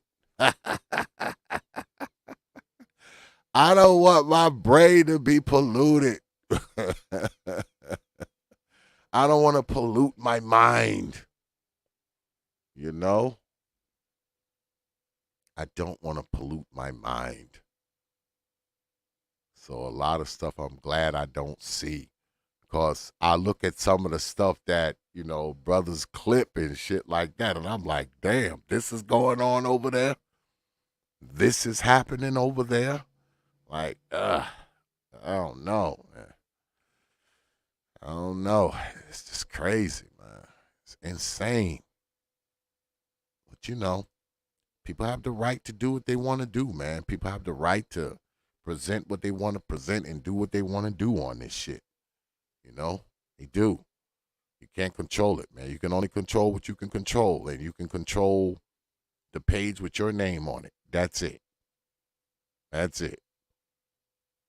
You're going to allow people in your comment section and chat room and on your stream. But other than that, you can't control anything else. You can't control who other people have on their streams, where they go, what they say. You don't have any power over any of that, man. You don't. None whatsoever. None whatsoever. So, I think long as we look at it like that, man, it just works as a better experience for me. That's why I've always thought of it like that. I've always thought of it like that. So I haven't, I haven't got too tied into YouTube. Don't get me wrong. I like doing YouTube because if I didn't, I wouldn't be up here. But I mean, I've always looked at it pretty much the way I look at it now. I think I took it a little more serious, early on.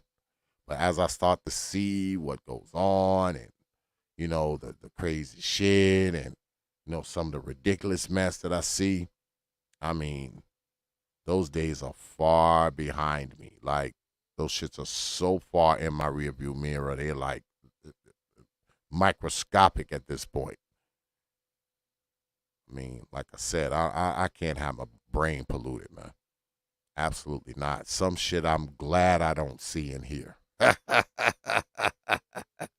Because sometimes I be watching the brother's shit and I be like, geez, man, I'm like, come on. What is wrong with you Negroes? What is wrong with you Negroes? What is wrong? Oh, and this just came through my ticker too, y'all.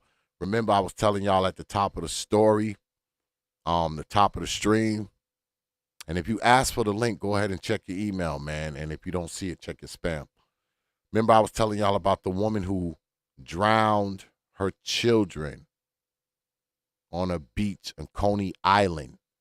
The 7-year-old boy, his father was fighting for custody. This just came through my news feed where the father of the 4-year-old, he said he thought that his child was safe with the mother. So you now have 2 men who were in these children's lives, and I'm assuming that they were trying to get these children, at least 2 of them, according to the news stories. At least 2 of these men were trying to get these children away from this crazy woman.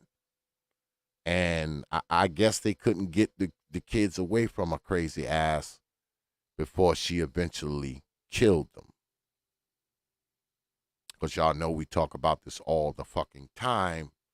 Whenever a man fuck around and get 50-50 or full custody, the woman turns around and kills the babies. Because her black ass is so selfish that she'd rather see the babies dead than with their father. Brother Free Zone, what's good with it, man? Salute, brother X. What's going on, bro? What's good with it, brother? Man, it's all good. It's all good. I wish I would have caught the beginning. I'm gonna have to go back and watch the beginning because I was doing the stream at the same time. I was trying to end it, but I forgot what time you started. But man, as far as the weird shit that these goofballs are saying, it's open season, man. It's open season. Yeah. The community might not hold them accountable or anything like that, but the Go Free side can roast the fuck out of them every time we see them. That's it. That's it. And if I'm on somebody else's panel, you can't kick me off. You cannot kick me off. So I'm a shut you every time, man. Every time. Well, I caught a little bit of, because I was actually watching you, because sometimes I watch you, from the clouds, as they say. And I was watching you, and you were restreaming earlier tonight. You were restreaming Brother Supreme stream, and I saw that he had the guy on there the guy that, we was all talking about, he was crying and all that kind of stuff. I saw that Brother Supreme had him up on the stream. But I knew that Brother Supreme would kind of like handle him like journalistically because, what people don't know about Brother Supreme, he's a real journalist. He's a real journalist, man. He's the real deal. All right.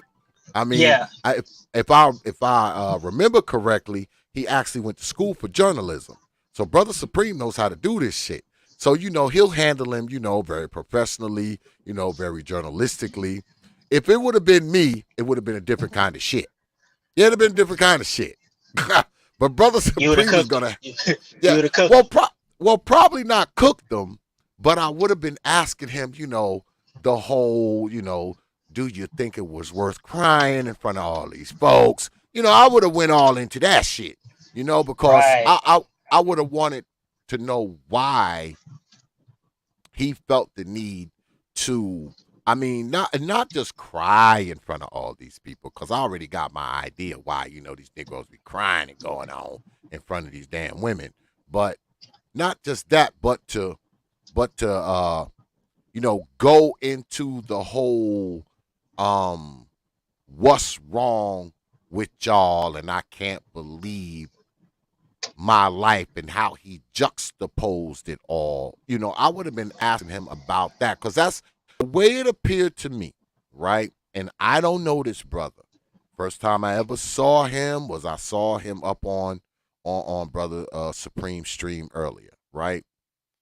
When I looked at the brother, what it struck me as he wasn't just crying for what he was trying to explain at the moment. It seemed like to me that he had a lot of this already pent up in him already, and he just, the opportunity presented itself for him to go ahead and just let it out.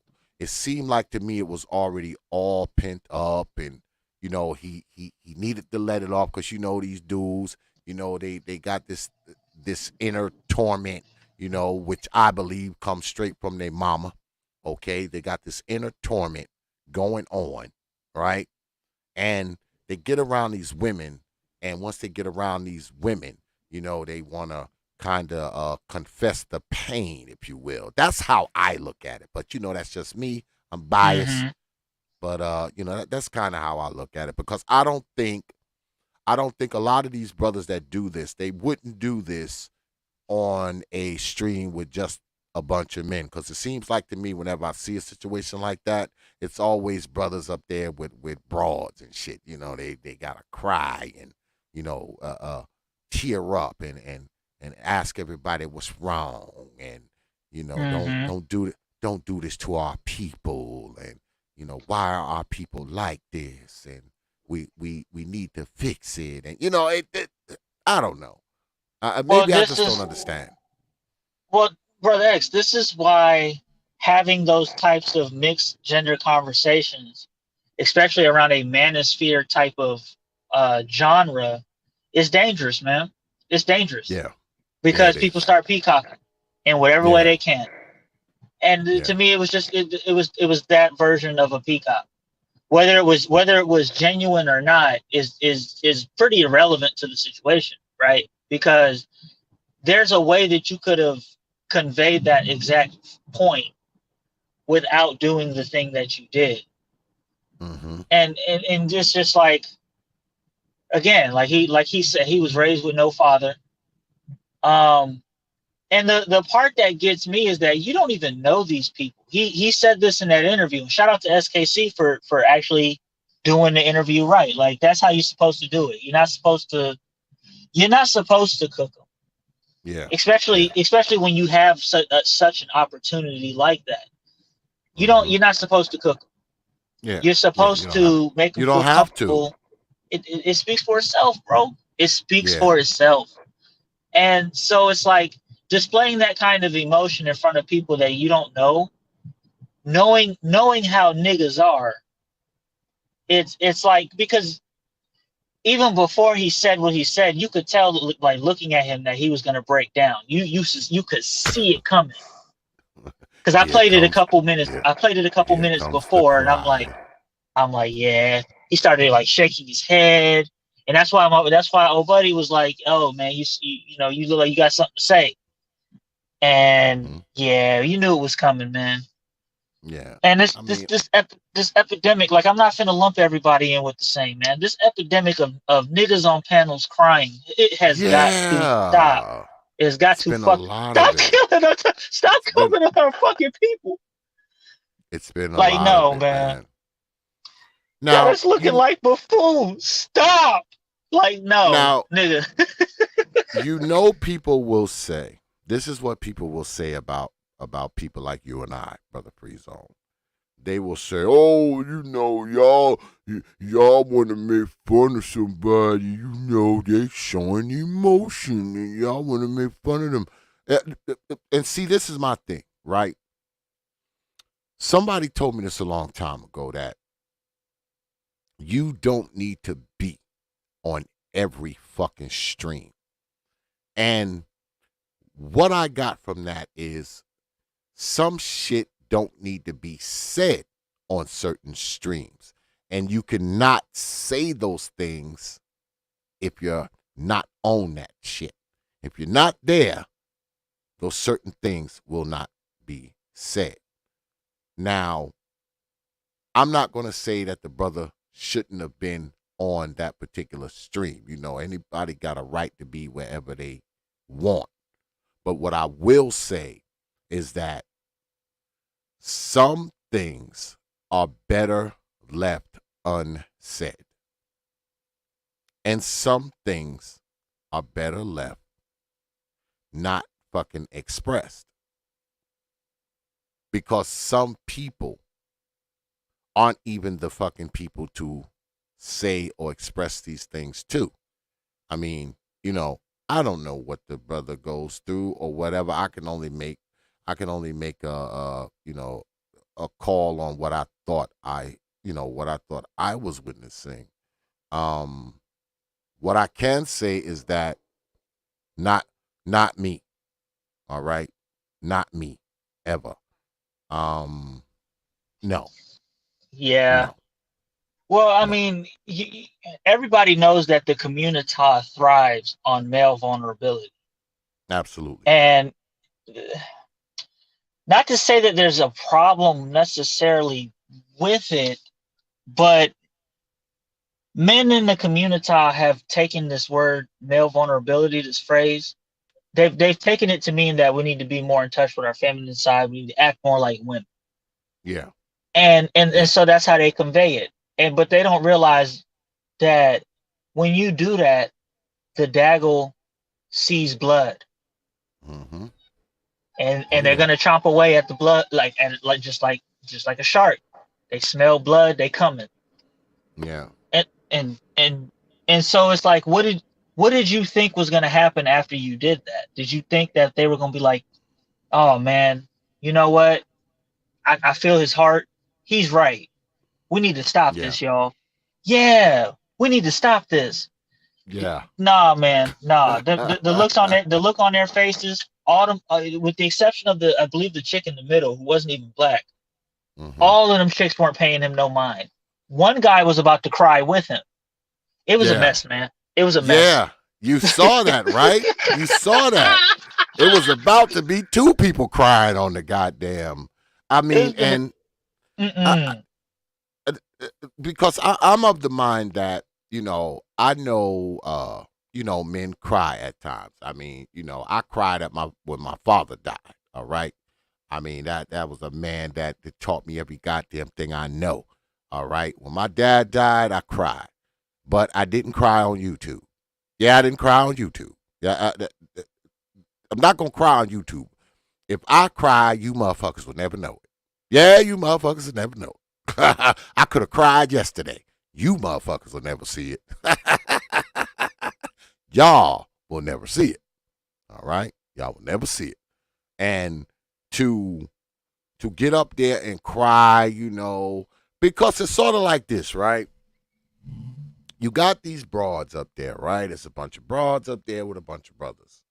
And it's almost as if you're crying out to these broads in a sense, right? because as you're crying, you're talking to them. You're like, oh, what's wrong with y'all? Why y'all won't act right? All y'all want is money, and y'all don't like good men, etc., etc. So you're like crying out to them in a sense, or am I reading it wrong? I don't know. Am I reading this wrong? No, that's how I read it. Because, like you said, if it was a panel full of men, that's not happening. Yeah, just not. And nope. I'm starting to. I'm starting to roll this out, and I am fully fucking convinced of this. You can't tell me otherwise, because I've done the research. The T's, the T-balls, the Transformers, whatever you want to call them, the men that are dressed up, the Hope Gazette, whatever that chick name is, the dude name is, they are coming they're finna replace them because they're what the way I gather it is that you've heard this phrase, right? That the black men are out here struggling. I'm sorry, starving for femininity. Okay, women do not give good.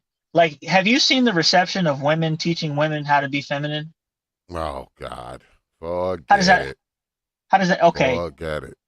I've had those chicks on my shows in the past, and I've talked about them. I had what the hell is her name? A few years ago, she was like this. I don't know. I guess some teacher or something, and she was on my show. I think, God, what the hell is that girl's name? If y'all can think of her, if y'all been following me a while, y'all know who I'm talking about. She was on here, and we talked about that, and the reception ain't good. Crimson Cure. Good. I've had her too, but that's not who you're talking about. I think her name is Nicole Michelle. Yes. I know you talking. Let me look through my stuff, because I don't want to misquote her. Let me go ahead and just look, because she was on my show a while back. I mean, a while back. I think her name was Nicole Michelle, I believe. Let me see. Here's what's happening as you look for that. Here's what's happening. So we've established that the women aren't willing to be coached to be more feminine by other feminine women. Yeah. The T's are. Yes. By the droves. So they're out the ones that are talking about we got to stay in the community, right? That aren't willing to date out a Maria, a Ling Ling, whatever you want to call them, Hispanic, Asian. They're not willing to venture out there, so they're stuck in this bubble of the community. What's popping up is T's that are more feminine than women. Yeah. And it's to a point where it's you can't even tell the difference. For those who, if you're in a club, you're drinking, it's slightly dark, one of them approach you, you're not going to be able to tell the difference, because the stories are out there in droves of them getting tricked. And so the reason why I'm roasting these motherfuckers is because this is the next inevitable step. A nigga who'll say something like, I'll stick my whatever in your mouth and bust to a straight, he gonna fall for it. Yeah. Yeah. Yeah. Yeah, man, y'all go and check this video out. That's right. Her name was Nicole Michelle, and she was on here in 2018. Because everybody's been here, Brother Free Zone. Everybody has been here, my brother. Everybody. Y'all go check this out, Negroes. Go check this out, and you'll see what I'm talking about. Yeah, she was here talking about it, and we were talking about the dark truth of women. Her name is Nicole Michelle, and she was supposed to be, like, I don't even know if she's still on media or not. And she came on, and she was on for shit. I think she stayed on here for like 2 hours or so, and she was giving the whole rundown of, you know, the whole teaching women how to be women thing and all that kind of stuff. And y'all will see for yourselves what she says. And she was like a professional. You know, she's got, you know, like a company that does this, you know, website and the whole nine. You know, she wasn't just like some YouTuber. You know, she had like a website and all this kind of stuff, you know, where women can go and learn all this kind of stuff and all this kind of stuff. And y'all will see for yourself, man. Y'all will see for yourself. Check it out, folks. See for yourself. Don't listen to me. Yeah. So I mean, it's been this way for a while because this was back in 2018, like 4 years ago. So it's nothing new. Oh well, brother Leon says she still does stuff. Is she still dealing with black folk, brother Leon, or because I know a lot of those feminine coaches, they done left black women alone. They don't even fuck with black women no more. They fuck with other women. They like, I can't even deal with these no more. Because they're not trying to hear it, man. They're not trying to hear Yeah. it. And that's why I say, like, all you niggas that are starving for femininity, y'all are done. You are done. If y'all don't try at this point, even tricking, go be a passport bro. Like, that's better than the alternative that's coming. Because a lot of y'all finna get spooked. It's finna get spooky for you niggas, bro. When y'all try to go down and she won't let you, and you trying to figure out why. And I'll be sure I'll be laughing because it's coming. I'm glad I'm married right now. I am glad I'm married. Yeah, man. I'd rather have the in-house because at least I know she's feminine. I know she's a woman. Yeah. And if it costs me, okay, what if we get a divorce? Hey, bitch, take half. I don't care. At least I know you're a woman. You ain't that. You know what I'm saying? So anything is better than that alternative, because I don't care how many bad bitches you've had sex with. If you have sex with a T, your failure rate is 100%. Oh yeah, you're done off. You're done. You're done off. You are done off. And there's nothing you can do to recover. There's no recovery. You take that right on to the grave. Yeah, right to the grave with that one. Man. There's no cleaning it up. There's no recompense. There's nothing, man. You're gone. You're gone. And to make it even worse, they're roasting you for not finding out. Yeah. Yeah. So you see what Brother Leon said, right? He says she's left black women alone. Most of them have. They don't even deal with black women anymore, and they're black. Isn't that something? Isn't that something? Yeah, because they've been told they're fine as they are. They're queens and all this other stuff. Even though you got 2 kids, you got 3 kids from 2 you got you got 3 kids from 4 baby daddies, and you sound like you chew cigarettes backwards. But but feminine though. He said you chew cigarettes backwards.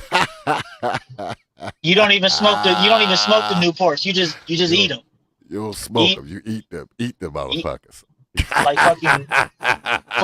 What are those? What are those DeLong Cheetos? You eat them like that. You just eat them like that. Nicotine chips. These are good as hell. Yeah. What do you mean I'm not? What do you mean I'm not feminine? Man, drop this nigga, man. Drop this nigga. Like, yeah. Let me tell you something, man. I mean, I'm a dude with a pretty deep voice, but let me tell you something. I have heard some women with voices deeper than mine. Bro. Deeper than mine. Bro. Yeah. And at this point, yes, I agree with you, Leon. Black women are delusional. But these black men that can save these delusional black women are even more delusional. Yeah. Because instead of going to form your own paradise, you would rather stand in it. And yeah, you And that's the foolishness of it, right? Because I'm a true believer that, there's not a lot you can do for grown ass people. I mean, once a person's a certain age, they are who they are. You're not going to bring them around. They've been doing this foolish shit all their lives. And, if you think you can come in and, I don't know, make a few YouTube videos or, I don't know, walk the street and blare it from a loudspeaker from your car or whatever the fuck you do and think you can change these people, man, you're out of your fucking mind. That ship has sailed, man. Not only has it sailed, it has sailed into the middle of the ocean, and the motherfucker has sunk to the bottom. It's never returning. That motherfucker at the bottom. It's at the bottom of the sea. And for some reason, people hold out that they can actually change. Because, see, me, I don't really have hope for adults like that. I really don't, man. I have hope for children who are being brought up within stability, because I don't have a lot of hope for children who being raised by these old mammies and they own drugs and they beat them to a bloody pulp and there's no fathers in their lives. It's hard for me to have hope for those kids. bruh, they're smoking weed at 12, holding guns, fighting cops at 12. No, I ain't got no hope. No. Let me tell y'all something. Wait till tomorrow, because I was actually going to show it tonight. I'm going to show y'all an old mama tomorrow that is going to want to make y'all fucking throw a brick at your fucking computer screen. You hear me? You're going to want to take a fucking brick and throw it at your fucking PC, man. I was going to show it tonight, but I want to wait because I got Brother Leon coming on tomorrow. So I'll open in with that so me and Brother Leon can talk about it. But I'm going to show y'all an old mama tomorrow that's going to want to make you call CPS on this woman. I'm telling you. Because I want to. I wanted to throw a brick at my fucking computer when I first saw this shit. I was like, no, this cannot be real. Yes, so I know this is like a cliffhanger to you Negroes. So you're gonna have to tune in tomorrow. I'm gonna check it out. Most definitely. I'm telling you're gonna want to throw a brick at your PC, brother. I'm telling you. You're gonna want to throw a brick, and then after you throw the brick, you're gonna want to call CPS. I promise you. You're gonna want to call them. Is it the these old mama portion, or is it just the whole stream? Oh no, it's gonna be the. Because I start off with an old mama every damn night, because it's not like I'm ever going to run out of stories, ever. Right. So I start off with one every night, but I found this one because, I've been getting a little creative with it, Brother Free Zone. Sometimes I show you video, sometimes I show news clips. I'm getting creative with it. And tomorrow is actually a video clip that I'm going to be showing you, brothers. And like I said, you're going to want to call CPS. Right. Oh man, I'm gonna check it out tomorrow then. Oh yeah. I need a while I have you, man. I need a favor from you, man. Can you send? I don't know if you have the whatever, man. And I don't even want to use it. I just want to listen to it like while I'm driving or something. What's that? That piano beat that you use for your videos. Mm-hmm. Is there any way I can? It's called a wiggly loop. You know where I got that shit from, right? I got that shit from Brother Supreme. Oh man. Yeah, I got it from him. I can send it to you. Please, sir. That shit is God mode. That shit there, man. Do you want it in MP3 or how do you want it? Is MP3 MP3. Good? Yeah, MP3 is good. MP3 okay, I'll send it to you. Shit, I can send it to you right now. Let me pull it up. I'll send it to you. Yeah, I got that from Brother Supreme, man. I get all kinds of shit from Brother Supreme because, see, I have access to his archives. So he lets me he lets me raid his archives. Don't be jealous, Negroes. Don't be jealous. You go. Don't be jealous, Negroes. I get to raid the archives of Brother Supreme. So I have all kinds of shit that he lets me raid up out of there. God damn it. Yeah, he lets me raid a lot of shit out of there. I'll send it to you right now. Let me see. Let me see if I can find it. Because I know. Because I usually do like my mix-ups on, I do my mix-ups on my other computer.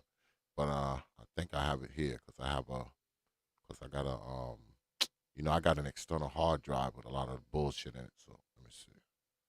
Yeah, there it is. I'm sending it to you right now. Oh man. Check your email. Oh yeah. All right, I'll check it. Appreciate it, man. Hey, salute to you, Leon, too. I know I saw a little bit of your stream before I got started on the Napoleon syndrome. God, he be cooking over there, man. Shout out to you, Who? Leon. Who, brother Leon? Hell yeah. Oh I yeah. be stealing Leon shit. I've been stealing Leon shit for months, y'all. For months. Notice how you come down here and I be talking about some shit that brother Leon was talking about like 2 months ago. That's because I stole the fucking idea from down there. Right. That's how you got to do it, man. That's how you got to do it. And I'm not ashamed to admit it. Brother Leon know I be stealing this shit. But tomorrow, brother Leon's going to be here. And y'all are going to see two old Negroes giving y'all some thoughts. And I might have another handful of old Negroes that I'm reaching out to. So if you want to hear some old Negroes talk shit tomorrow, make sure you're here. But like I said, before I start the show, I got to show y'all this old mama. I'm telling you, this is like one of the worst. Well, I can't say one of the worst because I've done so many. I don't even know which one is the worst. Maybe I'm going to pull them all together and let y'all vote on this shit at some point. Yeah, I'm gonna call Brother Taylor in the morning, see what he's doing tomorrow night. You know, I got to get my brother Nick Taylor over here because, you know, he's an old Negro like me and you, Brother Leon. So I'm going to try to get him over as well. But yeah, I was thinking about, you know, kind of pulling all the old mama stories together and have a vote and actually have y'all vote on what's the worst. Who's the worst one? I mean, it'll be a tough vote, man, because I brought y'all some horror stories, man. I have brought y'all some real horror stories, man. I mean, I don't even know which one is worse. It's pretty bad. They're really bad. Yeah. The one I can tell you the one that stuck with me though, right? Because I've done a lot of these, Brother Prezo. Well, you know, you watch my stuff. I've done a lot of them. Oh yeah. The one that stuck with me the most was the 3-year-old girl who her mother and her grandmother, the 3-year-old got into the liquor, right? It was a bottle of scotch. And she messed around and got into it, right? And instead of just, you know, saying bad girl or whatever you do, they make the baby get on her knees and drink the whole bottle of scotch as punishment for getting into it. And that baby died in the middle of the fucking floor while these motherfuckers sat there and watched. I mean, that one always kind of stuck with me because, you know, I've seen a million of them where they done killed the kids. But I mean, that one stuck with me, man. Yeah, that was one of the worst right there. That was one of the worst. That one and a little baby in Texas where she died, and when they did the autopsy, she had a half a pint of blood in her stomach, and they said her rectal cavity was penetrated all the way up into her intestines. I mean, that one stuck with me too. I mean, like I said, man, I have brought y'all some fucking horror stories, man. And y'all get mad at me. All right? And that's fine. Get mad at me. But God damn it, you need to be mad at these fucking old mamas who do this shit to these kids too. You're going to be mad at me. You need to be fucking mad at them too. All right? I don't mind you being mad at me. But be mad at these hoes who torture these babies as well. I mean, like I said, horror stories, man. Just, and I Well, never run out. these old mamas, they don't know better. But you, I, brother X, you know better. So yeah, don't even talk about it. Don't don't even talk. mention Don't talk about it. I mean, and I never run out because it. Mm-hmm. I think I told you this before. Oh no, I didn't tell you. I was telling somebody else this, I believe. From the shit that I've read, they say an average of 200 women kill their children every year, right? So we know that's at least 200 babies killed, right? At least. That's assuming that each woman only has one child. But we know better than that, right? We know some of these women have 2 kids, 3 kids, 4 kids, whatever. So the numbers could be the numbers could be as high as 300, 400, who knows, depending on, how many kids the women have. Now, that being the case, with all these women killing their children, you would think that it would be more of a crisis, but it's not. I guess because it's not enough of them doing it. I mean, I guess it has to be the 5,000. It has to be 10,000 kids. I don't know what number it has to get to for it to get any type of attention, because you really don't hear about these stories like that. I mean, you don't hear, you hear about, the Casey Anthony's, the sensationalism that comes on the news. You hear about a story like that every now and then. But for the most part, because I know when I talk to people, because some people write me, I get emails, and they be like, X, I never heard that story. I didn't know, So most people don't really discuss it. They don't really see it. It may show up in the newspaper. No one really talks about it. So I guess it just doesn't happen enough. So people look at it as, these are just isolated incidents, all 200, 300, 400 of them are just isolated incidents. So the hell with it. It doesn't matter. That's why I get so pissed off when people talk about the population, because, if you got all these women killing off their children, and a lot of them, I don't just talk about, black women. I talk about white, Latinos, it doesn't matter, Asian. I've talked about women from other countries, Nigeria, India, you name it, Pakistan, you name it, right? When you talk about the population of black folks, though, when you got all these black women, because it's a significant number of black women that do this. So when people start having the population talk, guess what? If you got women killing their kids, isn't that affecting the damn population too? It's not even like it's a termination of a pregnancy. This is like a post-birth abortion, if you will. All right? They didn't abort the baby when it was in their gut. They waited till the baby was born and killed it. That kind of shit. So that's having an effect on the population too, don't you think? I mean, Oh yeah. An abortion is an abortion, right? Whether the baby's in your stomach or you gave birth to it, still an abortion, correct? Still would be considered an abortion. So, I mean, there is that. And not only that, what's more troubling, because I live in a state where there's safe places all over the city that I live in. They have these yellow signs where you can literally leave the baby.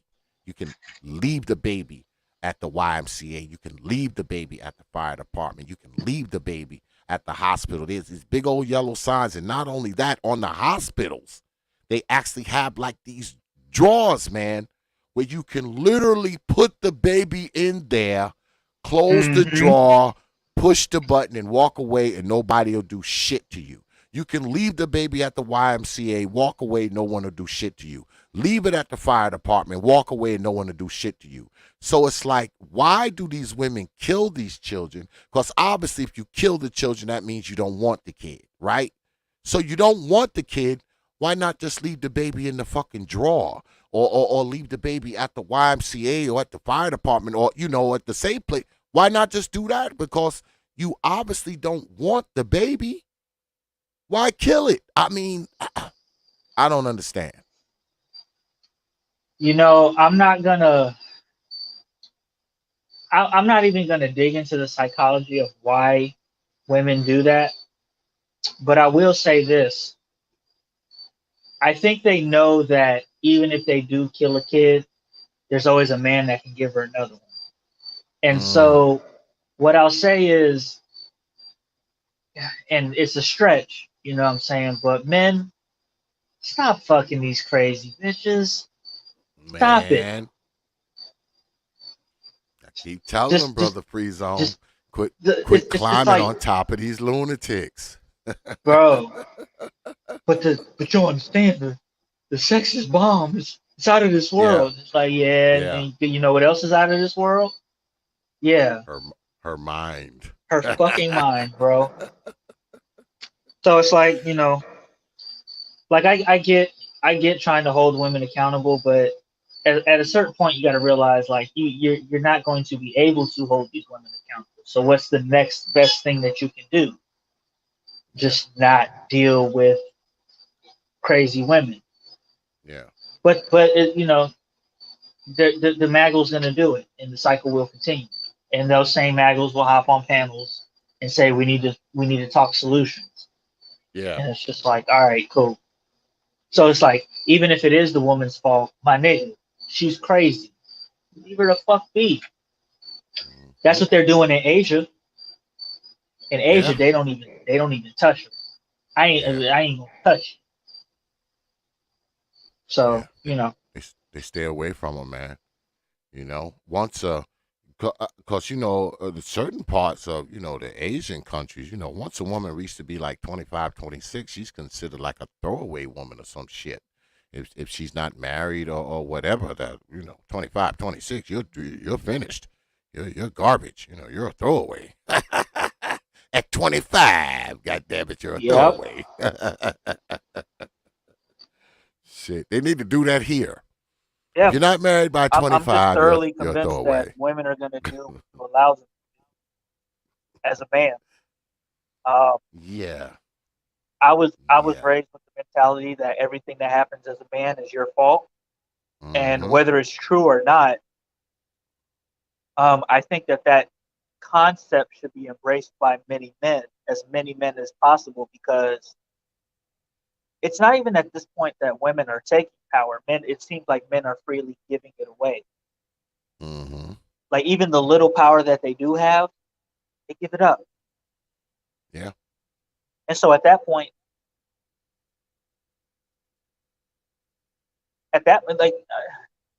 like what do you want people to say at that point? Yeah. So I'm not putting it on men. I understand that there's women are. It's just that, man. Look, man, you tried holding women accountable for the longest time. It hasn't worked, and so let's move on to the next step. That's all Yeah. I'm saying. Yeah. Give it up, man. You know. I mean, and you That is know, all I'm saying. when I But first I don't know. Y'all let me know. Has holding women accountable worked? when I when I when I first started linking up with Brother Supreme, right? And y'all can see this for yourselves. You go back in my archives No. because he used to come on, I'm gonna still and fuck you, but I'm gonna hold you accountable. we used to have these streams titled "Let It Burn," and Brother Supreme was, "Oh, let it burn," and I never agreed with that with him. That's one of the things that I disagree with Brother Supreme about is Brother X, that you here? can you hear me? Oh shit, can you hear me? Damn, I think everybody left. God damn. Can you hear me? Can you hear me? What the hell? Is my mic out? Well, Brother X, I think you're muted. Can you hear me now? Oh damn, I've been talking all this time and my goddamn microphone been out. Can you hear me now? I think he's muted. But anywho, I'm gonna drop off, Brother X. I don't know what happened, but I do gotta drop off. Salute to you, Brother X. Salute to everybody in the chat. And I will see y'all on the other side. Can you Peace. hear me now? Hello? Shit, something's wrong with my fucking microphone. 1, 2. Can y'all hear me? Oh, they can hear me. I guess Brother Freezone couldn't. Oh shit, I was talking the whole time too. He couldn't even hear what I was saying. My bad. I think it was we wasn't, cause this stream y'all shit, it does this, man. I think I'm going to have to do away with it, folk. But no, what I was telling Brother Freezone is that, when I first linked up with Brother Supreme, he was like, "Oh, let it burn," And I've always disagreed with him about that. But what I will say is that some of it is already ash. Some of it was already ashes. Yeah, you can come back up, Brother Freezone, if you want to. Some of it is already ashes, y'all. It's smoldering ashes in the wind. It's already burnt. Okay. Can you hear me now? Bro. Yeah, I can hear you. I don't know what happened. My bad, bro. Probably the stream y'all shit, man. This shit is bullshit sometimes. Yeah, I thought you left me up here by myself. I was like, damn. Well, but you said you said technical difficulties and shit. Go ahead. No worries. You were talking about you and Brother. All I heard was you and Brother X had something called "Let It Burn." Yeah, that's the last thing I heard. Yeah, we used to do these streams, and Brother Supreme would come on. This was a while back. He would come on, because he was always the man who would say, "Let it burn," And like I said, I've always disagreed with him, about that. That's one thing that I disagree with my boy about. And Brother Supreme, my dude. But with that, I disagree with him, to let it burn. But what I do think is that some of it's already ash. It's already smoldering. I believe some of it is already on fire, and it's like putting out a burning skyscraper with a fucking fire extinguisher. You're not going to do anything. I do believe that when it comes to certain parts of black society, that some of it is already burnt to the fucking ground. All right? You don't have to let it burn. That shit already ashes, man. It's ashes already. And some of the shit, the fires are so fucking roaring and blazing that you won't be able to put them out because they're goddamn 20-story skyscraper and you out there with a fucking fire extinguisher. So, I look at, that's how I look at some of it. Some of it's already gone. It's already smoldering, man. It's a heap of smoldering rubble already. You don't have to let it burn. It's already happened. And not only that, they don't even, they're vehemently against, let's say, the white fire department to come and come with the truck and put the fire out. They don't want that. Yeah, they don't want that. They want the brother standing out there with the fire extinguisher, not even the big ones like you see in like in buildings and shit. The little one, like the one you have in your kitchen. Right. The little fire extinguisher and shit. Nah, they want you standing out there with them old Baptist. You remember them old Baptist fans that they used to have in the old Baptist churches? Yeah. They want you with those, fanning the flame, hoping it goes out. Out that motherfucker with a cup of water and shit, trying to put out a whole house on fire. You got a half a bucket of water. It's no use. Just run before you're burnt. Run before you are burnt. That's just the way it is, man, with some of it, man. Unfortunately, you're going to see some parts of black society are going to fail. And I think a lot of people don't want to say that out loud for whatever reason, even though they know it to be true. But because, see, what people don't understand, without failure, there is no success. If everybody succeeds, that means there is no success. right? Likewise, if everybody fails, there's no such thing as failure. Right. So, I mean, some people are going to fail, man. Some people are going to succeed. Some people are going to fail. That's just the way it is. Now, you will hear people talk about how, oh, you can't say that and you can't say this. All you got to do is turn on your fucking television or turn on your computer, man, and it tells you different. I mean, some motherfuckers you ain't going to be able to do shit for, no matter what you do or the amount of money you pour into that cause, all right? Because, like I said, I don't have a whole hell of a lot of hope for grown-ass people. I just don't. Motherfucker grown. He's set in his ways. He's going to do shit the way he want to do it. And likewise, some of these young children, I don't have a lot of hope for them because of the shit they're involved in. Y'all saw me do the James Lambert case up here, where these little kids killed this 73-year-old man on the side of the road. You think I have hope for those children? You think that I'm going to say, you know what? Those kids that murdered that old man, all they need is love and an after-school program?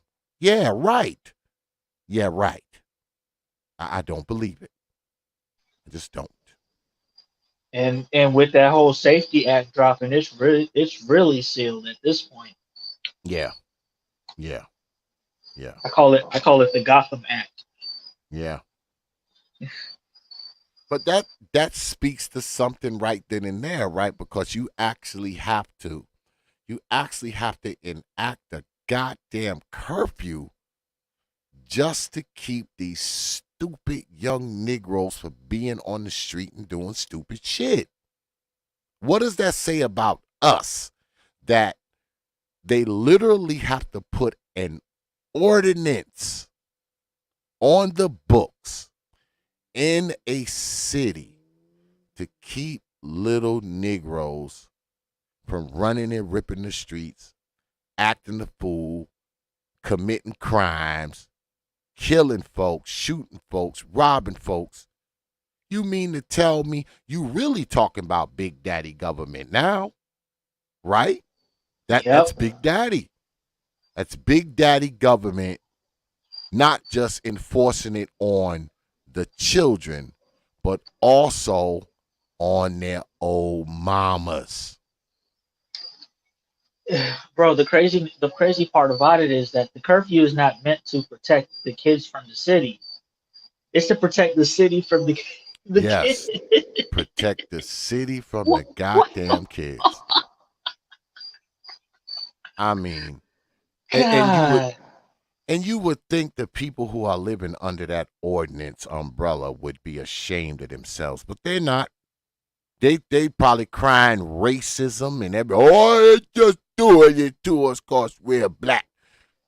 They should be ashamed of themselves that the fucking city has got to parent your kids and kind your ass as well.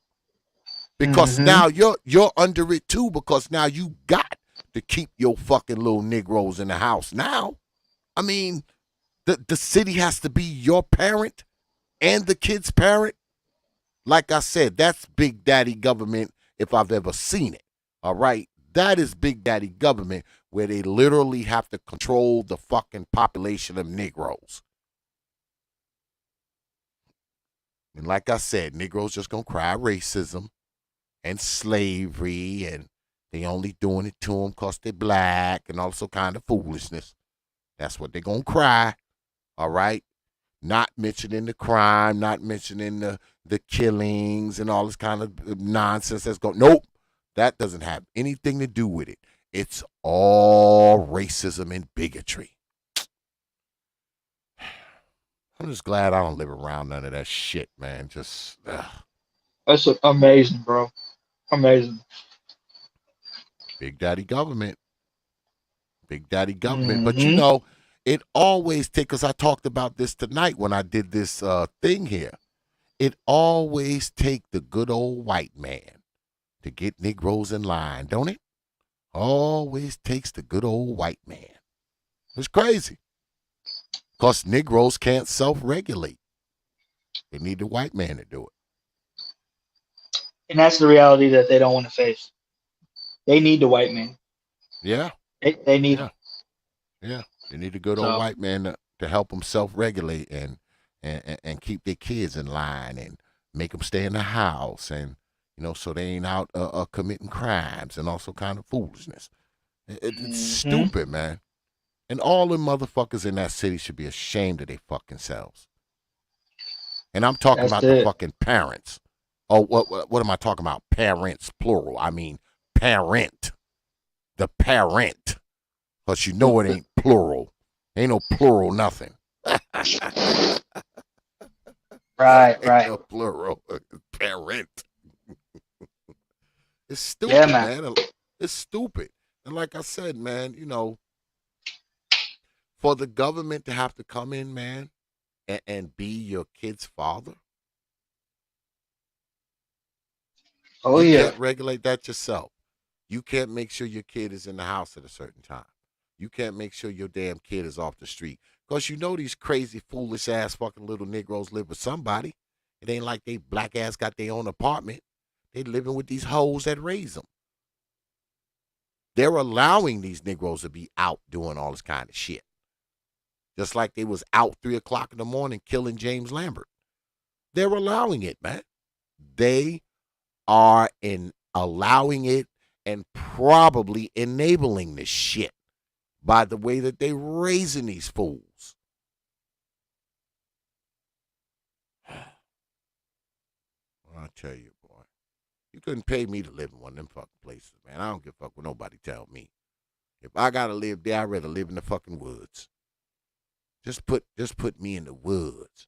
I'd rather be there than living around these little Negroes and their old black ass mamas, half raising them and fucking just because all they doing, man, is sending out a bunch of little degenerate miscreants into the world. That's all they doing. That's all they doing, man. Where you think these people come from? All right, who you think filling up the prisons? Who you think?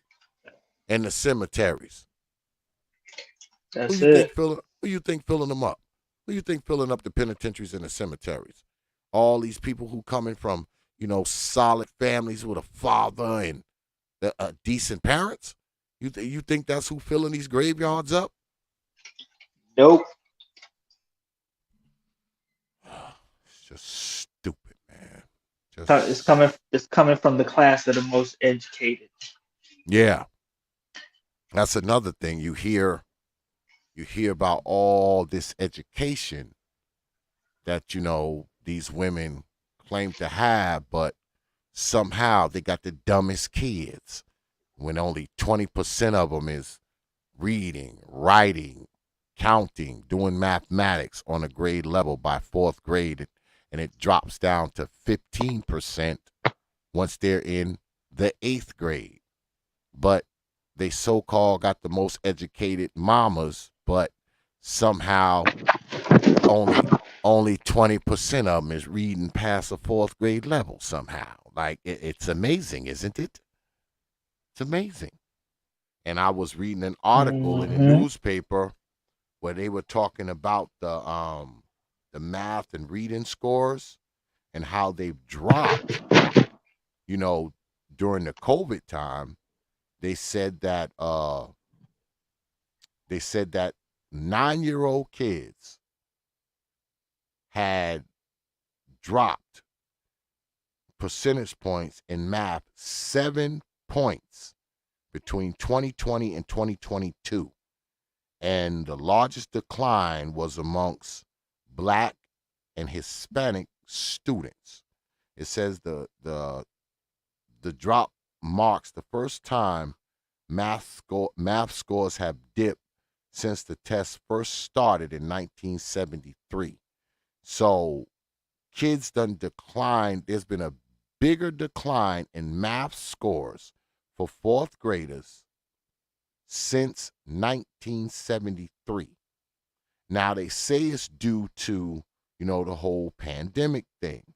But what that tells me is that these children, while they were being home, their parents weren't, making sure, they were reading a book or or doing it in mathematics, or trying to keep them abreast of any type of educational anything. They were pretty much on vacation. Yeah, all that Pretty much. time. And when they did come back to school, they came back to school dumber than they were before they left. Came back to school dumber. How is that possible? How do you come back to school dumber than you were when you left? I mean, because they said the test scores dropped, not plateaued, not held steadfast, dropped. So these little motherfuckers, when they came back to school, they were even less proficient in mathematics than they were. And of course, they're the kids of the most educated people in the fucking world, but somehow they dumb as shit when they come back to school somehow. It's crazy, man. It's crazy. And Brother X, that's not even talking about the kids that didn't come back. The ghost students that just get grades for not showing up. Just marked present. Motherfucker ain't been to school in 3 months, but they still marked them present. When they take attendance, they know that motherfucker ain't there. They don't even call his name. They just check. They just put a check by his name and say he's there, even though they haven't seen him in 3 months. Yep.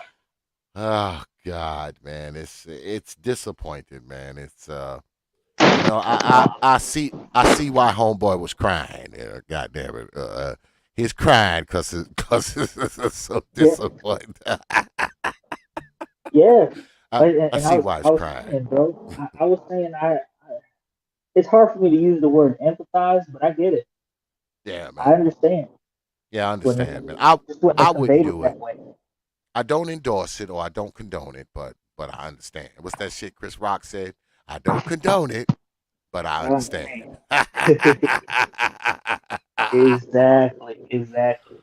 Oh, well, brother shit, X, I'm gonna get off the real this time, man. About to appreciate pack you it having up, me man. up. Yeah, Appreciate it, bro. Yeah, man. Come through tomorrow, man. Tomorrow's gonna be good, man. You're gonna get to hear some old Negroes chop it up, man. Yeah, I'm gonna be listening. I ain't gonna hit. No. Yeah, I'll be listening. I don't want the link or nothing. When OGs talk, when the OG talk, the young boy listen. That's how we do. Especially when like all right. somebody like if you talking about Nick and Leon, I ain't saying shit. I ain't got nothing to say. I'm soaking up all the games. Oh yeah, me too. Shit, I'll be listening. I'll be listening too. Yes, sir. Yes, sir. But I appreciate you coming through, man. Yeah, man. See you tomorrow. Peace, brother. Free zone. Peace, brother. Yeah, man. We're gonna go ahead, man. I guess wrap it up. Go ahead and wrap it up, man. And like I said, man, before, man, a lot of crazy stuff, man, been going on these YouTube avenues, man, lately. I just don't know what to make of a lot of it, man. So a lot of stuff I just don't even speak on, man. I don't have much to say. There's nothing to say, man. Like Brother Freezone said, a lot of this shit kind of speaks for itself. So, I mean, what the hell you gonna say? Most of the time, there's nothing to say, man. There's nothing to say, But as far as what we were discussing earlier with the confrontation, man, cops, cameras, and comfort. Like I always say, man, nowadays it probably won't be that difficult to run into somebody, doing some of this First Amendment stuff, man. It's a lot of them out there. I know, man. I watch a lot of this stuff, man. I watch a lot of this stuff.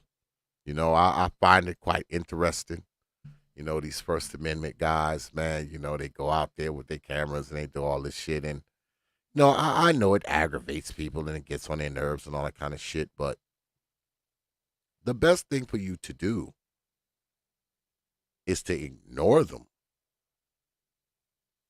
That's the best thing for you to do, man. Just ignore them. Don't approach them or to say anything, or especially when you like in the public, you know. I mean, I know the rules kind of vary when you're inside, but you know, a lot of times they be outside. There's nothing you can do, man, about these people filming you, man. I've said this a million times, man. I mean, when you go outside your house, man, especially if you go like uptown or like in a metropolitan area or something like that, you're probably filmed about 25 times every day you go out. You're getting filmed when you go to the gas station. You're getting filmed when you at 7-Eleven. You're getting filmed by traffic cameras. You're getting filmed by people's Ring doorbells. I mean, surveillance cameras outside of stores, surveillance cameras on top of buildings. I mean, that's the world we live in, folks. That's the world we live in. Especially when you walk into a place like this, man, like a post office or something. There's probably 50 cameras in there, man. You're getting filmed. You're getting filmed. I think what bothers people is, you know, the motherfucker with the camera. I think that's what bothers people. You know, they see somebody, you know, they walk in, they got the camera and shit, you know, they feel exposed. That's what I think it is. They feel naked when they see somebody with a camera. It makes them feel naked. My advice to them is get over it. Get over it. It's just one of those things, man. When you see these people walking around with these cameras and shit, just treat it like the fucking cameras that's in the fucking roof and in the corners and up. It's the same thing, man. Your ass getting filmed anyway. Your ass done got filmed 20 times a day. When you went into that fucking store, 10 cameras was on your ass. When you went to the gas station, 10 cameras was on your ass. As you drove down the street, 5, 6 cameras was on your ass. Why? Do you feel better about cameras that people aren't holding? Because at this stage of the game, man, you got to know, man, that cameras are everywhere, man. They're watching everything. Like, you walk into a supermarket, you walk into a drugstore, you walk into a shoe store, a clothing store, you got to know that you're being filmed, right? But I guess those cameras are easier to ignore. I think that's what it is. Those cameras are easier to ignore. They don't bother you as much. They're easier to ignore. And I say again, you had these old mamas, they bitching and moaning about a camera. And you know, on their social media, they probably got, I don't know how many pictures of themselves. You see this old woman on the screen here, she hiding her face. Knowing goddamn well she got 999 pictures of herself doing all kinds of shit. Showing her black ass and everything. All of that. Yeah, all of that. So they don't really have problems with cameras. They don't have problems with the cameras up in the sky, up in the corners, behind the counter, or over the door. They also don't have problems with the cameras that they constantly taking selfies with. Nope. They got a problem when they're not the one holding it. That's what it's really about. Feeling like you don't have control over something.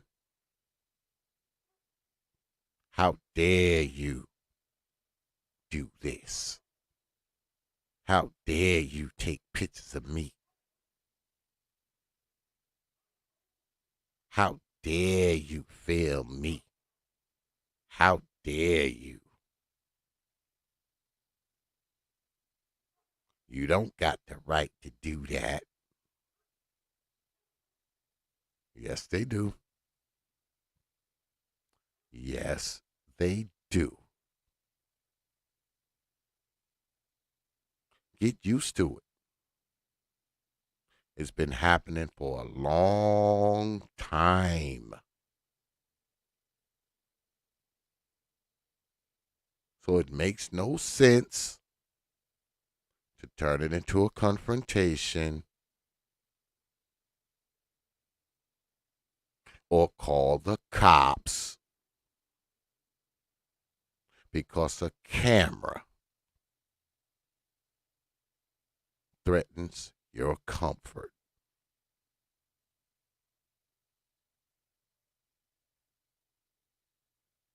Makes no sense. But yeah, we're going to wrap it up, and just another reminder that tomorrow night, the one and only Brother Leon will be here. We'll be talking the thoughts of old ass Negroes with Brother Leon. So make sure you're here tomorrow, man, 9 p.m. Eastern Time, right here on the T.P.O.T YouTube page. You Negroes know. So I'm going to go ahead, man, and wrap it up. I appreciate everybody coming out tonight, man. As always, you could have spent your Wednesday night anywhere, man. You decided to spend it here. It is appreciated. I don't take you good folks lightly, man. I never have and I never will. You got my word on that. So, with that, I will leave you good folks with 3 words, you know, like I always do. Open your mind. Peace, folks. Them old mama, old mama, old mama. Dark X, dark X, dark X. Think about this. Think about this. Think about this. Think about this.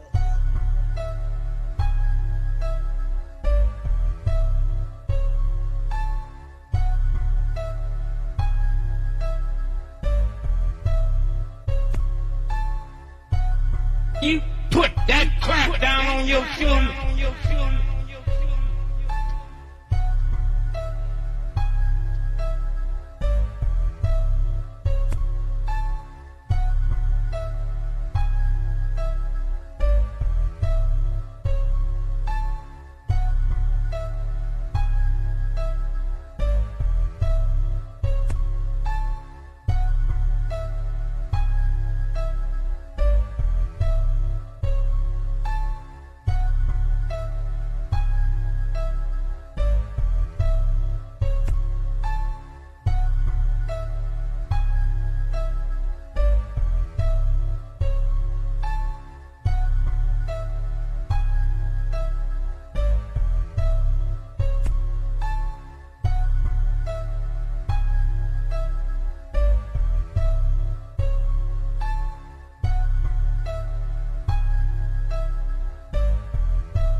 Them old mama, old mama, old mama, old mama.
shoes.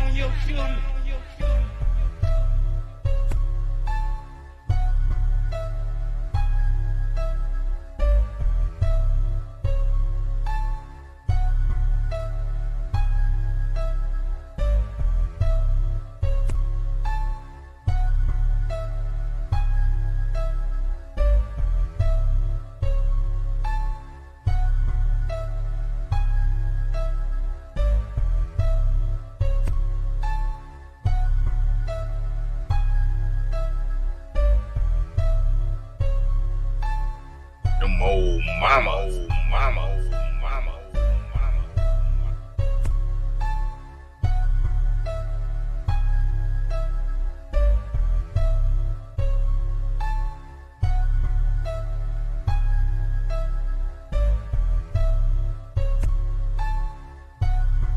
Think about this. Think about this. Think about this. Think about this.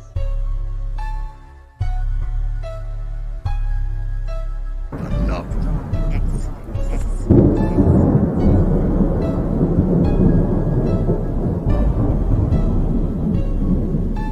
The darkness continues.